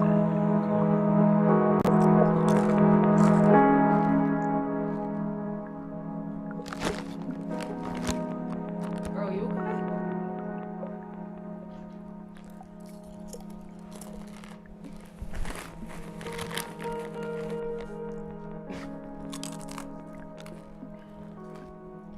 Damn. You're pretty fucked up, huh? Yeah, so I think that's really interesting. I think a lot of the sound design helps to create some interesting moments and intrigue. It's a different approach, right? A more modern approach to creating some like woefulness and a melancholy feel. For me, less tension, more like I feel her sadness, that character's sadness, less of the tension for me. I thought it could work here pretty well. The sounds were nice, though you really pigeonhole yourself by putting like little droplets and stuff. If this was a dark dungeon, that might work better. Obviously, you didn't compose it for this, so it might get picked for a dark dungeon thing. But a lot of times that stuff's better for Foley anyway, and it would be have more chances for opportunity if you didn't add that stuff, because that's going to be added by Foley anyway. Uh, That's a really good point. Or if you're including that for a little bit of texture, right? Make that something that's more felt than heard. yeah. Very, very tucked back, right? And again, talking about the mix, but that's Yeah. how it would. Also, there was I liked that you were doing movement side to side, but in my headphones, it was a lot of movement. So that would get, they wouldn't pick that just because it would be too distracting, I think, for the listener who was listening in like AirPods or something. So if you're going to do movement side to side, which I think can be a cool way to do what I was talking about, just subtle kind of movement things, you just wouldn't want it to be quite so drastic.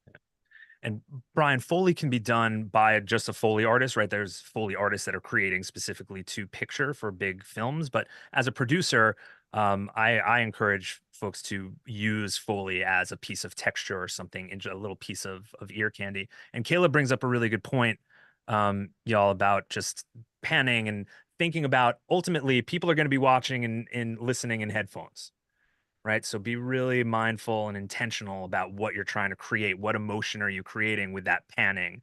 Going too far probably isn't going to have the same emotional impact that you want. It winds up being more distracting than impactful. All right, let's listen to this next one.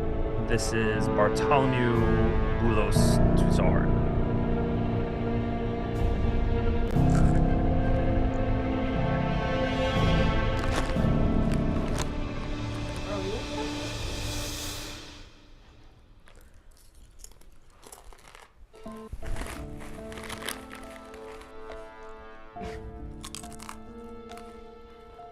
I love Yeah. this one. I think Works. all the different spacings as well, right? And just even though it wasn't composed to this, you can totally find those moments to make it work and create these arcs, dark, suspenseful. I really like this one a lot. Yeah, supervisor could put something nice together with that track. It looks like there's 3 minutes of information. Sounds like they could totally use that. That could be picked. Totally. Okay, let's dive in. This is from Kevin Bark, an action scene. So let's fast forward to the action. Again, fighting, violence. So just a warning. Okay.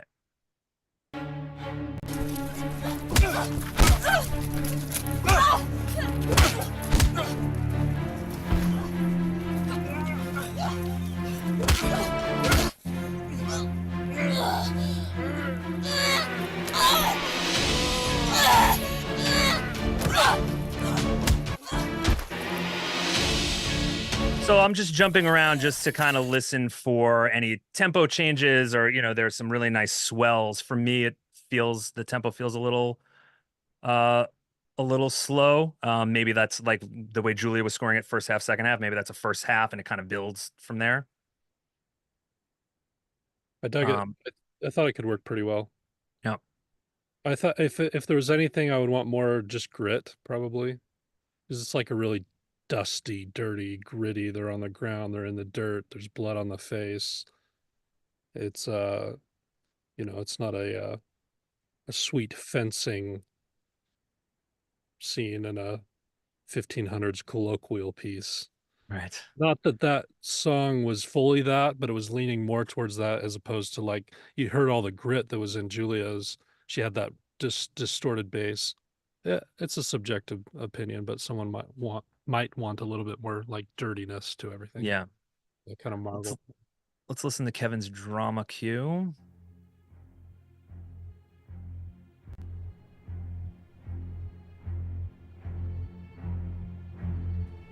Hey. You should eat. You need your energy for one of the boss rides.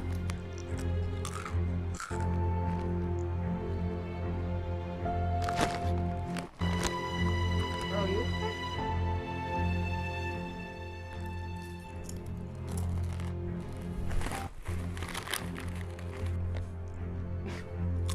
Yeah, I think that's a pretty cool one, right? So again, just remembering what kind of emotion is this having, emotional impact is this having on us. So for me, there's a bit of tension in there, but it not as kind of dark and dangerous. Doesn't I think the danger piece is something that didn't like instantly resonate for me. Maybe could have slowed the tempo down even more from what it was, but pretty good. I like Yeah, that. really cool. Someone said, "Yeah, I'll never be able to watch movies again without zoning in like this." You're welcome. We've ruined you. It will ruin movies for you. In fact, if you want Totally. to enjoy movies ever again, you should probably just turn it off now. This thing's not for you because once you start down this path, you'll just notice this stuff forever and ever. And a movie that totally does it, you'll get lost in, but the ones that are not hitting it, it'll kind of ruin it for you. Totally. All right, Steven Talmy with an action cue. Let's do it.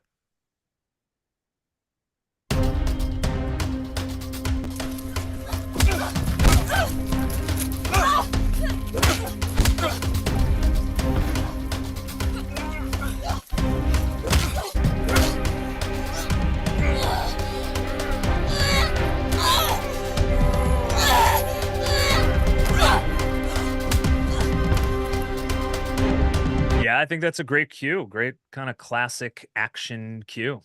Mm-hmm. Very cool. Nice one, Steven. Stelios, back to our drama. Hey. Some more synth. You should eat. You need your energy for one of the boss rides.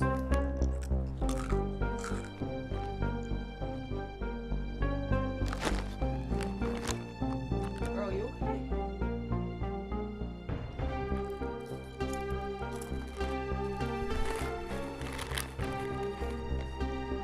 Yeah, I really like that one, right? And again, just focusing in on what emotions I'm feeling, it makes me feel uneasy, right? I love the kind of the tuning, the out of tune kind of warble of the synth and what that does to me emotionally and kind of like making me feel uneasy. Again, I just want to point out how much it changes literally the visuals of what we're watching. It makes it feel different to me. Just tonally and relationship wise. But I like that cue. Any thoughts, Caleb? Nope. I don't know. Probably a little too upbeat, but it could be used. Yep. Okay, Enrique Fernandez with a drama cue.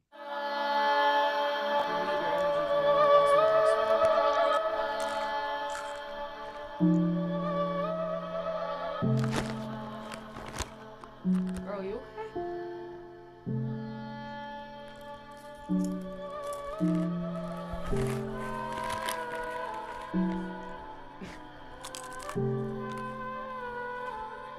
Down.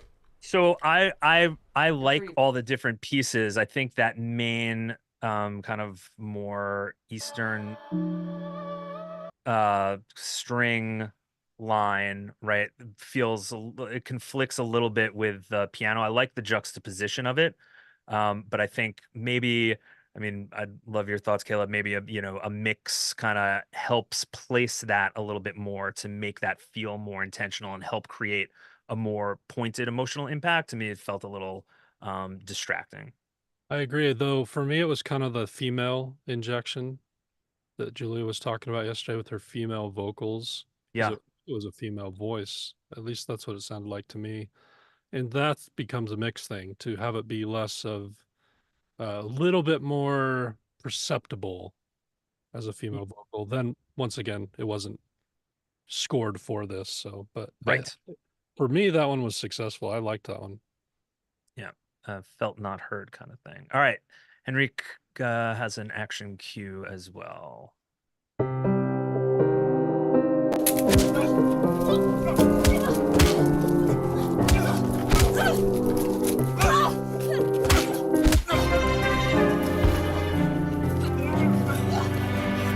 So really interesting example. I just want to point out, I want you all to kind of feel and appreciate how much it changes the fight scene and kind of what's going on, the contrast, right? That, like Brian said, it for me, it makes me feel there's sadness in it that makes me feel bad for our protagonist. It makes me feel like she's losing the fight, right? It makes me feel like evil is winning.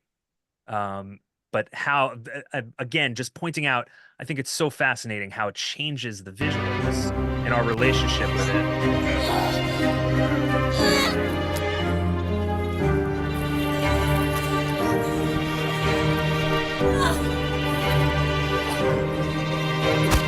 Right. I just think it's really, I find that really fascinating. Yeah. Being a fight scene in Succession or something like that, the two brothers like wrestling in a beautiful office space or something like that. Totally. Totally fit. Good job, Henrique. Totally. Brian, for an action cue.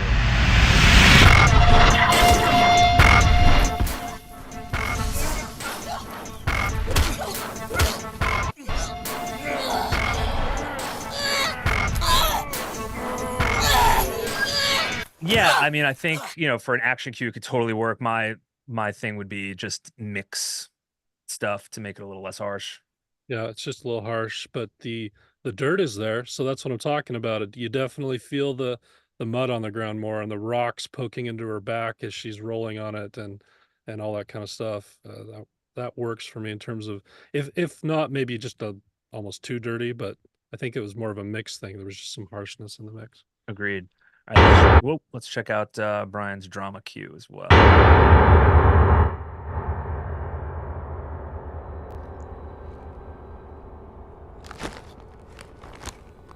Bro, you okay?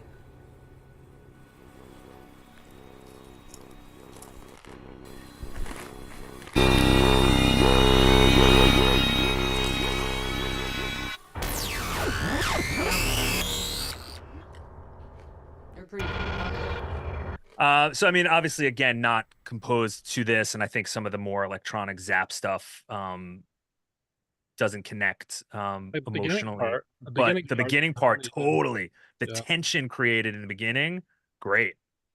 Agree. Really cool. All right, Kent Mossoult, drama cue.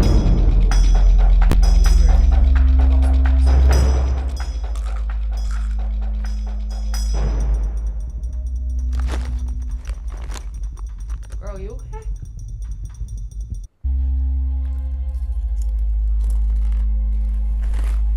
Yeah, interesting. I mean, it's, quicker paced than what we've heard. And again, notice how that changes kind of the visuals and what you're watching and the intensity of the scene. So it's really about, dialing in what that is. But I think especially at the end, it starts to kind of dial in more of that tension. Yep.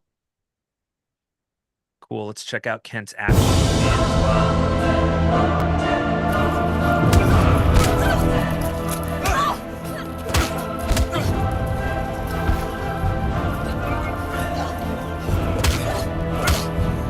Yeah, nice one. I think, yeah, great. Create that drama and excitement. Yeah, I really for me, like that. leans more towards the epic, the Marvel Yeah. fight scene, or the 1500s colloquial fencing scene or something. Yep. As opposed to the dirty, but could still work. A director could certainly want that. That's more of just taste. Yeah, I think Marvel reference is a good one for that. Danielle Sorrentino, Danielle, for a drama cue. Bro, you okay?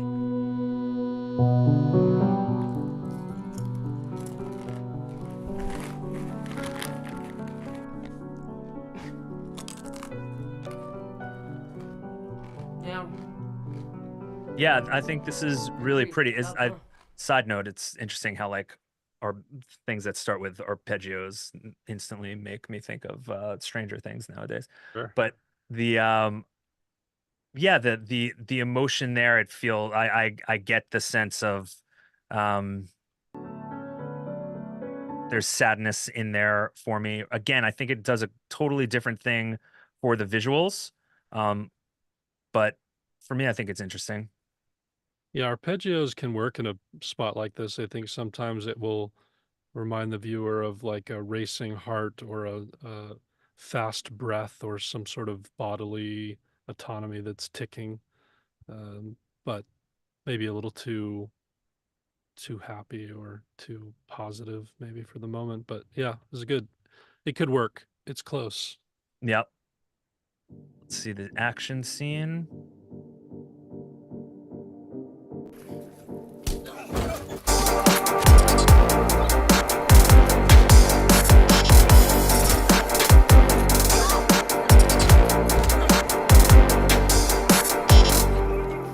Really cool, something different, right? And I think, to Caleb's what he's been mentioning, it's got the grit and kind of the rawness to it. Totally different vibe, right? Totally different genre, but the emotion is there, hard hitting.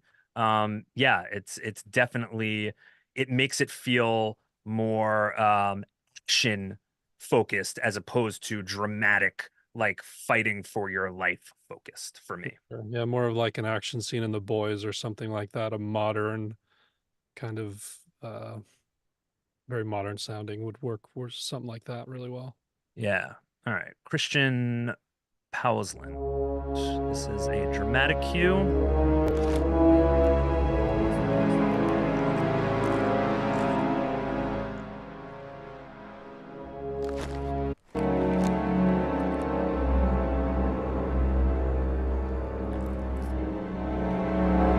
Up, huh?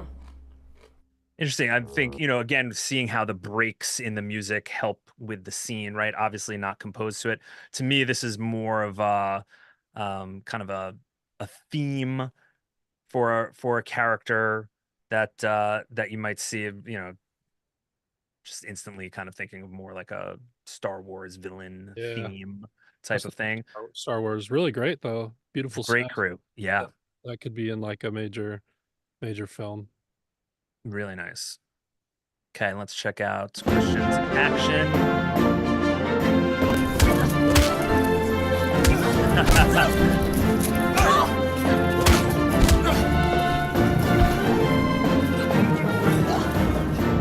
I mean, like, the Indiana Jones coming out of the waterfall, right? The Musketeers or the comic relief saving the day of the fight. Totally. But dude, again, I'm a broken record, but I just want to point out how much it changes the visuals. These visuals are super intense. And I feel like everybody collectively, a smile came across our faces. True. One's in chat if a smile crept in there. Yep. Yeah. All right. Really cool, Christian, but and a great example of how just you can dial in such different emotion with the music. Really cool. Um, Gargad, I hope I didn't butcher that too badly.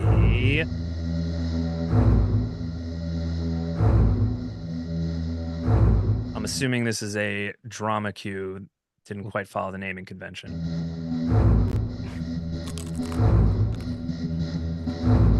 Yeah.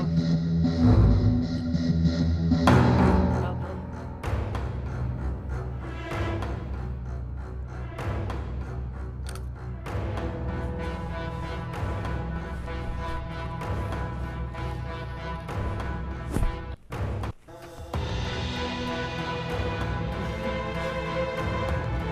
Yeah, very, very cool cue. I'm just jumping around because I think what it does for me, right, it Anticipation. feels anticipatory. Yeah, Um, anticipation. right. So I'm like looking to see because that's a long time to have the anticipation, which could be a good thing, right? And part of that is, you create, like we were talking with Julia yesterday, just creating silence. It's uncomfortable for people, right? So building that tension continuously can start to make you feel really uncomfortable. Um, Yeah, I building think that tension to the point where she pulls the gun out could have, especially the earlier on stuff where it wasn't so big, could have worked pretty well for this part, I think. Totally. Good job. Rodrigo Peralta for a drama cue. Okay. You should eat. You need your energy from the balsa vibes.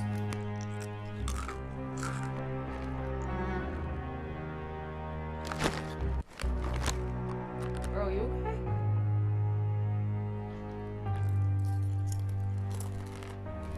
Yeah, I really like this one. I feel like there's a heaviness to it. There's a kind of like a darkness that kind of resonates, and knowing what I know about the scene kind of makes sense for me. Yeah, I like it pretty well. I think to be perfect, if it had a hint more eeriness, because you're in this eerie room with these old couches and this kind of wood paneling on the walls and stuff, and you're being held captive, would have been pretty perfect with a little more eeriness.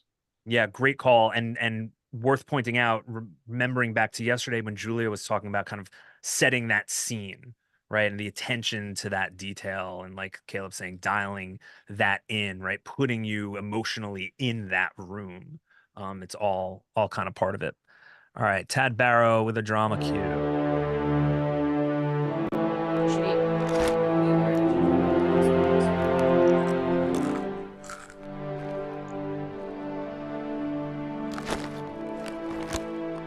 Bro, you okay? I think a solid cue doesn't give the tension to me. I feel like, there's some sort of Down. triumph. There's a darkness or an evil in there for me, but I don't feel the uncomfortable tension as much. Yeah, I agree. And I could definitely work on those string tones as well, get those sounding a little less stock, a little more imperfect and vibey. Yep. And I know some of you guys are saying the music is loud, trying to, dial that in, right? And that's all part of it, dialing in the volume against picture. And obviously these are all at different volumes, so we're trying to dial it in as best we can. Dirk for a drama cue.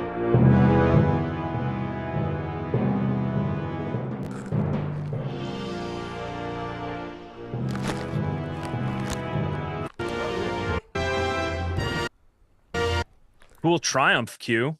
Yeah. Triumph cue. Yeah.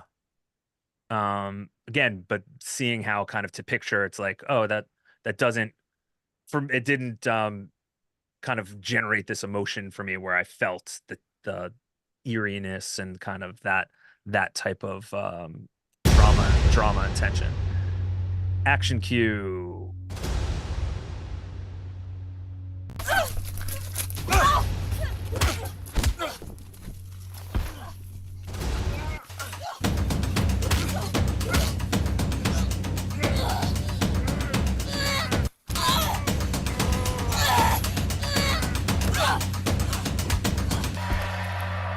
Yeah, I think, dials in the movement. Yeah, I dig that one. That could Does work. the do. Brandon Wade for drama cue.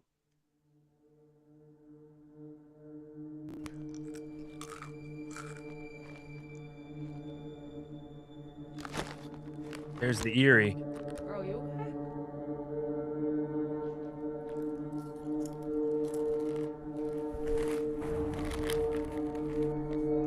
Yeah, I like that one a lot. Yeah, this works totally. It is an eerie scene. Yeah. She's in this place. She's got that little dress on. It just seems it's just a unnerving scene. The way she's Yes. laying, the whole setup of that living room.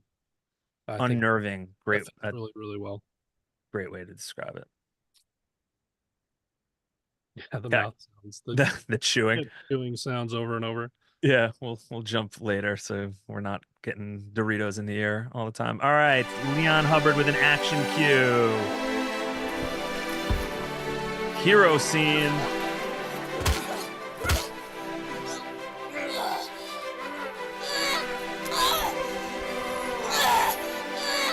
Right, so yeah, I mean, I think again, as a hero cue, it makes me feel a sense of like triumph, more of that kind of soaring and emotional feeling that we were exploring before than kind of the gritty fight scene for me. Let's check out the drama.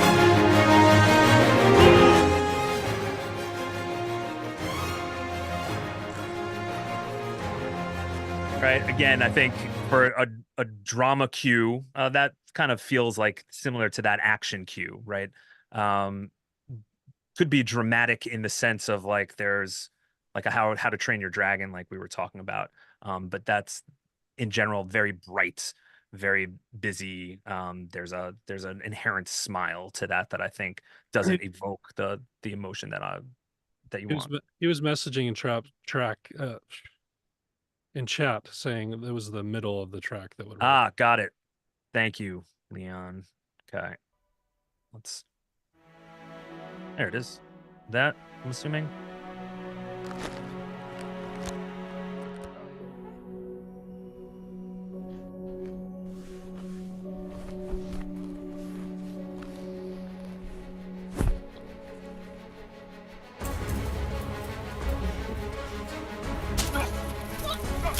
Leads into the fight scene nicely. Yeah, I think, towards the end there, obviously, again, if you were going to score this to picture, you dial that in a little bit more. But good job kind of picking out that, like, there's a part in the middle that the emotion could feel right to me. So good job. This is what cut downs are for. Maybe we'll talk about that tomorrow. Yeah.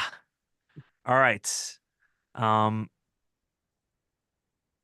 This is parallel Dave Langdon.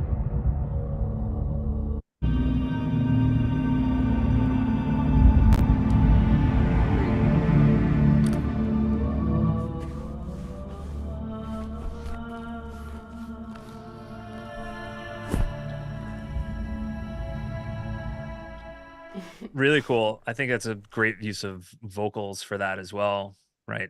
The voice Helps. almost sounds motherly, like Totally. out to the trapped daughter or something like that. So Totally. Yep. All right, Jeff Soul, A New Beginning. A couple of these sneaking in without the right naming convention.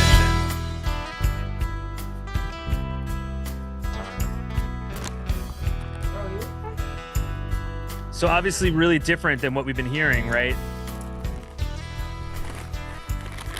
I think in a different context, it could work, right? The emotion is totally different though. It doesn't create for me that kind of eerie and nervous tension. That cue says to me like, oh, I just pulled into the local country store and everything's fine in the town before giant sandworms strike and tremors. Right. There's something a brewing, perhaps. But for now, everything's coming up roses. The run-of-the-mill local. David Alley.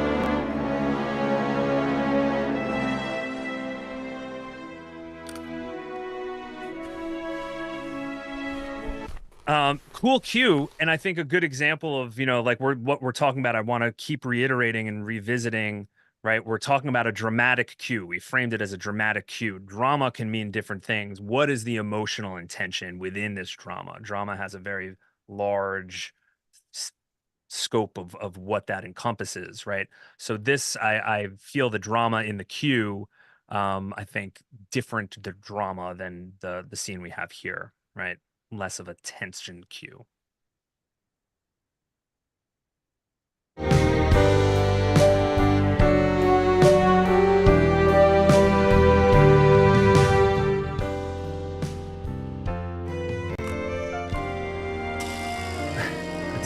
again, just creates a totally different thing, right? I think that's, for me, feels more like an end of something. People are saying a graduation ceremony at the end. Graduation. Yeah, the end. Right. Yep. And some tone work to work on there too. Get some a little bit more realistic sounding stuff, but a good composition for a different thing. Yep. Agreed. All right. Jeff Soul. I'm gonna assume this is the fight one and sneaking in without the naming convention.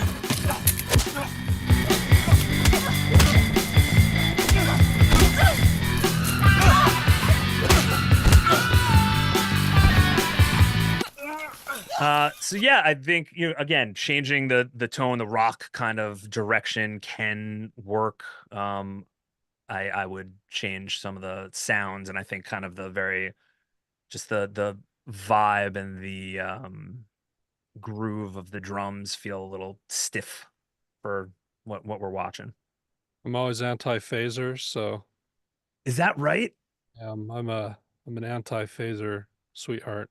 In every situation. Every situation that's ever existed. I never knew that about It you. That's reminds me fascinating. it reminds me too much of my high school band where that's the only pedal we had. Interesting. Yeah. Okay, Lubo. I don't know if this is Lubo Ivan or Lubovan. Sorry again for butchering names. Drama cue.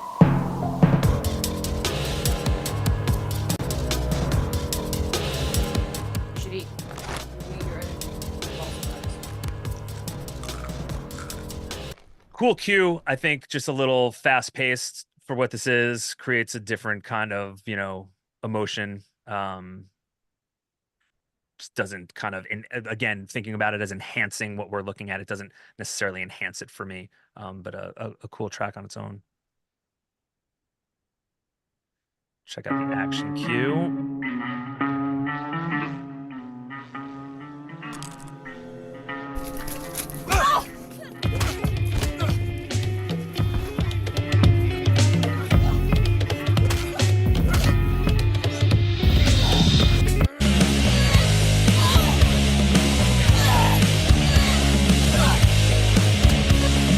So for me, that gives like a very I happen just personally, I really like that. It's like a very L7 like Bill. female punk kind of vibe that like is in line with the super strong female protagonists. Yeah, Kill Bill vibes. I like it. Yeah, I dig that one a lot. That's cool.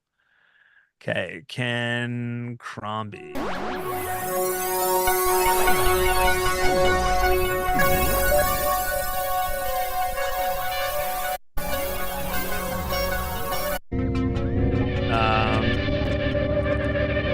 Yeah, different kind of suspense. It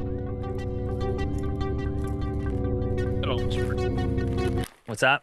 It could almost work there. Yeah, I Low. think adding a little more space can, you can benefit from adding a little more space to that.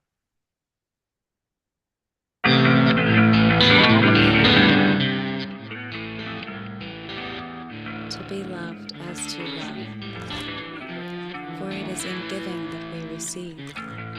It is in So we've got visual, I meant vocals. Yeah, for me it's a little distracting again, like we were talking about setting kind of a pacing kind of thing. The pacing of that feels like it needs to be dialed in a little bit. Okay, Mike Rosenfeld for the drama cue.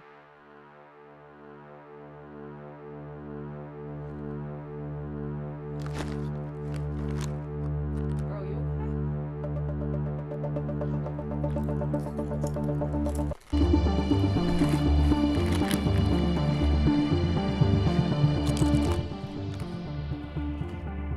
Down.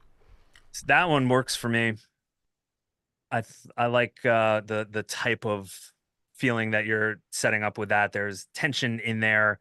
I get the anticipation of something is going to happen. I think for throughout the scene, I don't know. I'd like have to watch and see how it evolves. But queuing up that next fight scene, building up to pulling out the pistol for sure. Yeah, dig it. Cool. Let's check out the action cue real quick.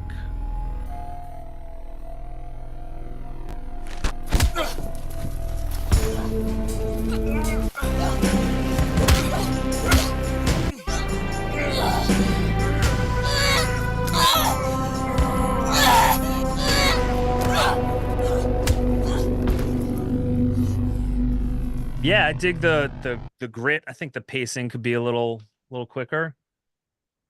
But that's yeah.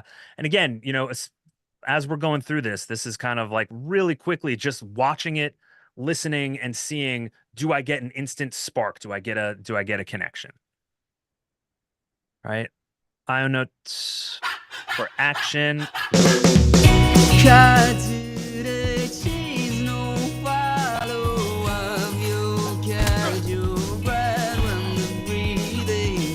Dig the Strokes vibe.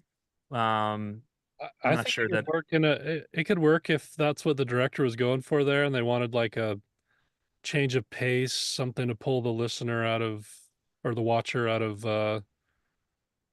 dark, I don't know, vibes. I could see yeah, that no, totally. being Right? there. As a very different kind of feel. Not necessarily like a comedic relief, Mm-mm. but just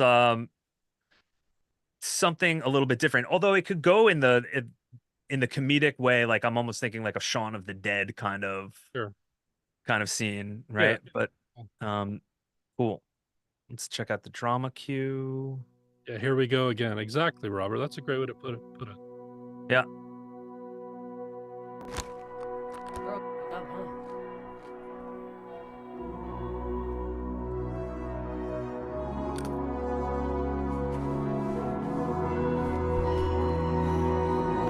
Yeah, like the bells, like Julia was talking about yesterday. Again, I think there's more of a triumph emotion for me in that one.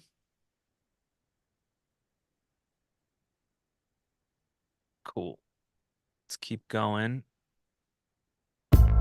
Dave Thomason. This is the action scene.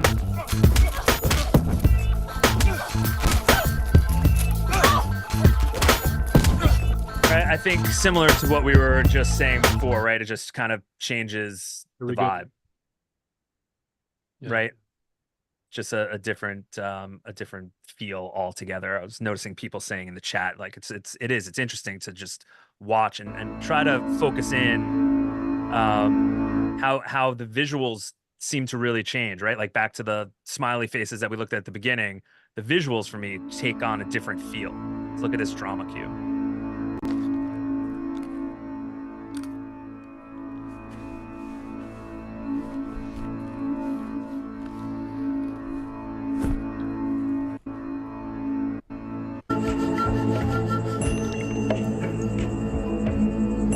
I really like that one. A lot of drama, tension, texture. Cool. Walter Thomas Kaufman for action.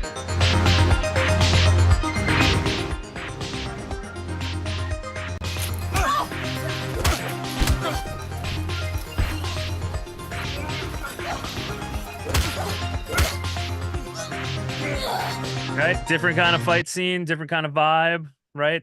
Probably a little too happy. Yeah. Yeah. Cool song though. But it is interesting just how the cuts seem different, right? And I think that's a testament. It does feel a little happy. So if the cuts and just like the scene feels different. Drama cue.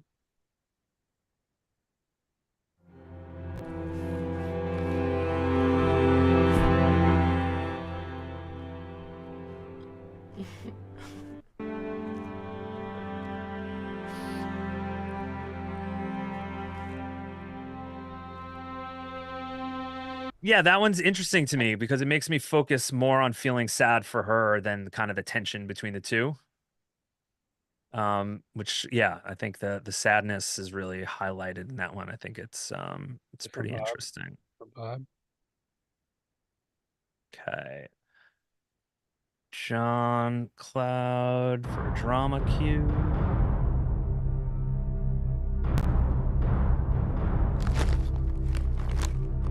Girl, you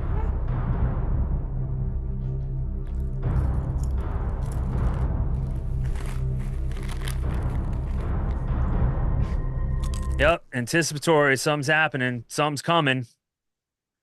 There's some things about to go down. Let's see if they go down in the action queue.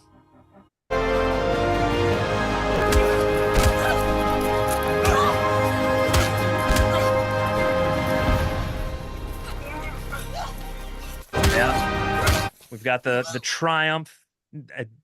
I think it's so interesting also when you drop the music out and the sound design is still going on, how the emotion kind of sucks out.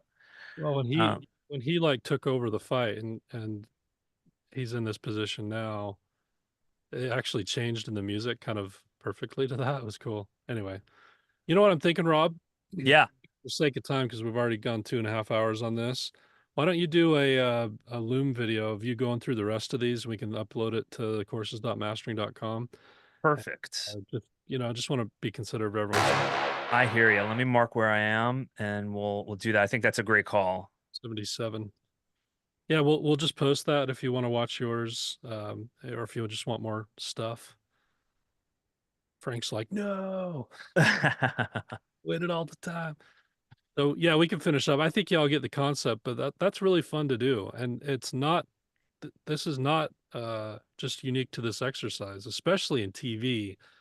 People will do find sound for TV, especially this way. Yeah, Movies might be more scored, depending, maybe like a more indie thing, it might not, but this is definitely something music supervisors are doing. It's not.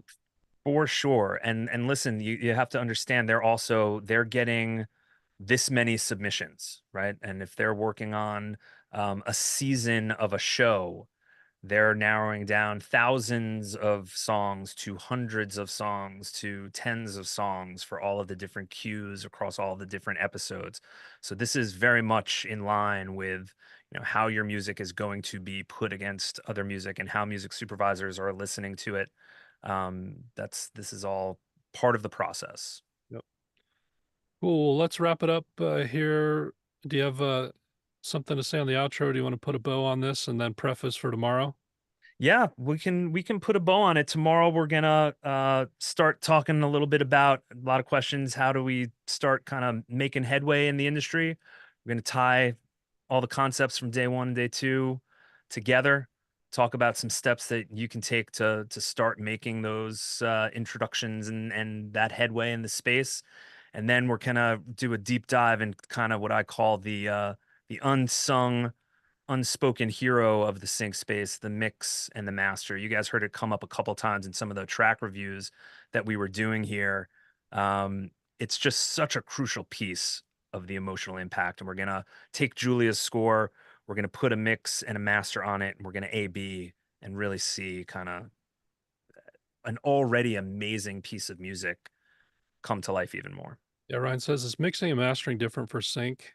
It's it's not unless they're giving you a direction to do a certain thing, but in general, the value of mixing and mastering. And by the way, uh, I learned mixing and mastering years ago for sync because I was doing sync a lot, and I saw the value of pretty much just watch that the stuff that sounded the best got picked. And Yeah, if it's a big ad, there's going to end up being five on the desk of the executives, and they're all going to be great, and they're all going to fit the cue really well or fit the brief really well. I pretty much just then boils down to which one excites those executives the most in that moment, and that's why I started learning mixing mastering years ago. So there's just a lot to be said for sharpening those skills and being able to do it yourself these days. They don't really have time for other people to mix and master stuff for you most of the time. They want someone who can turn stuff around quick. If you can do that stuff and do it really well, you're a valuable commodity to them. And yeah. yeah.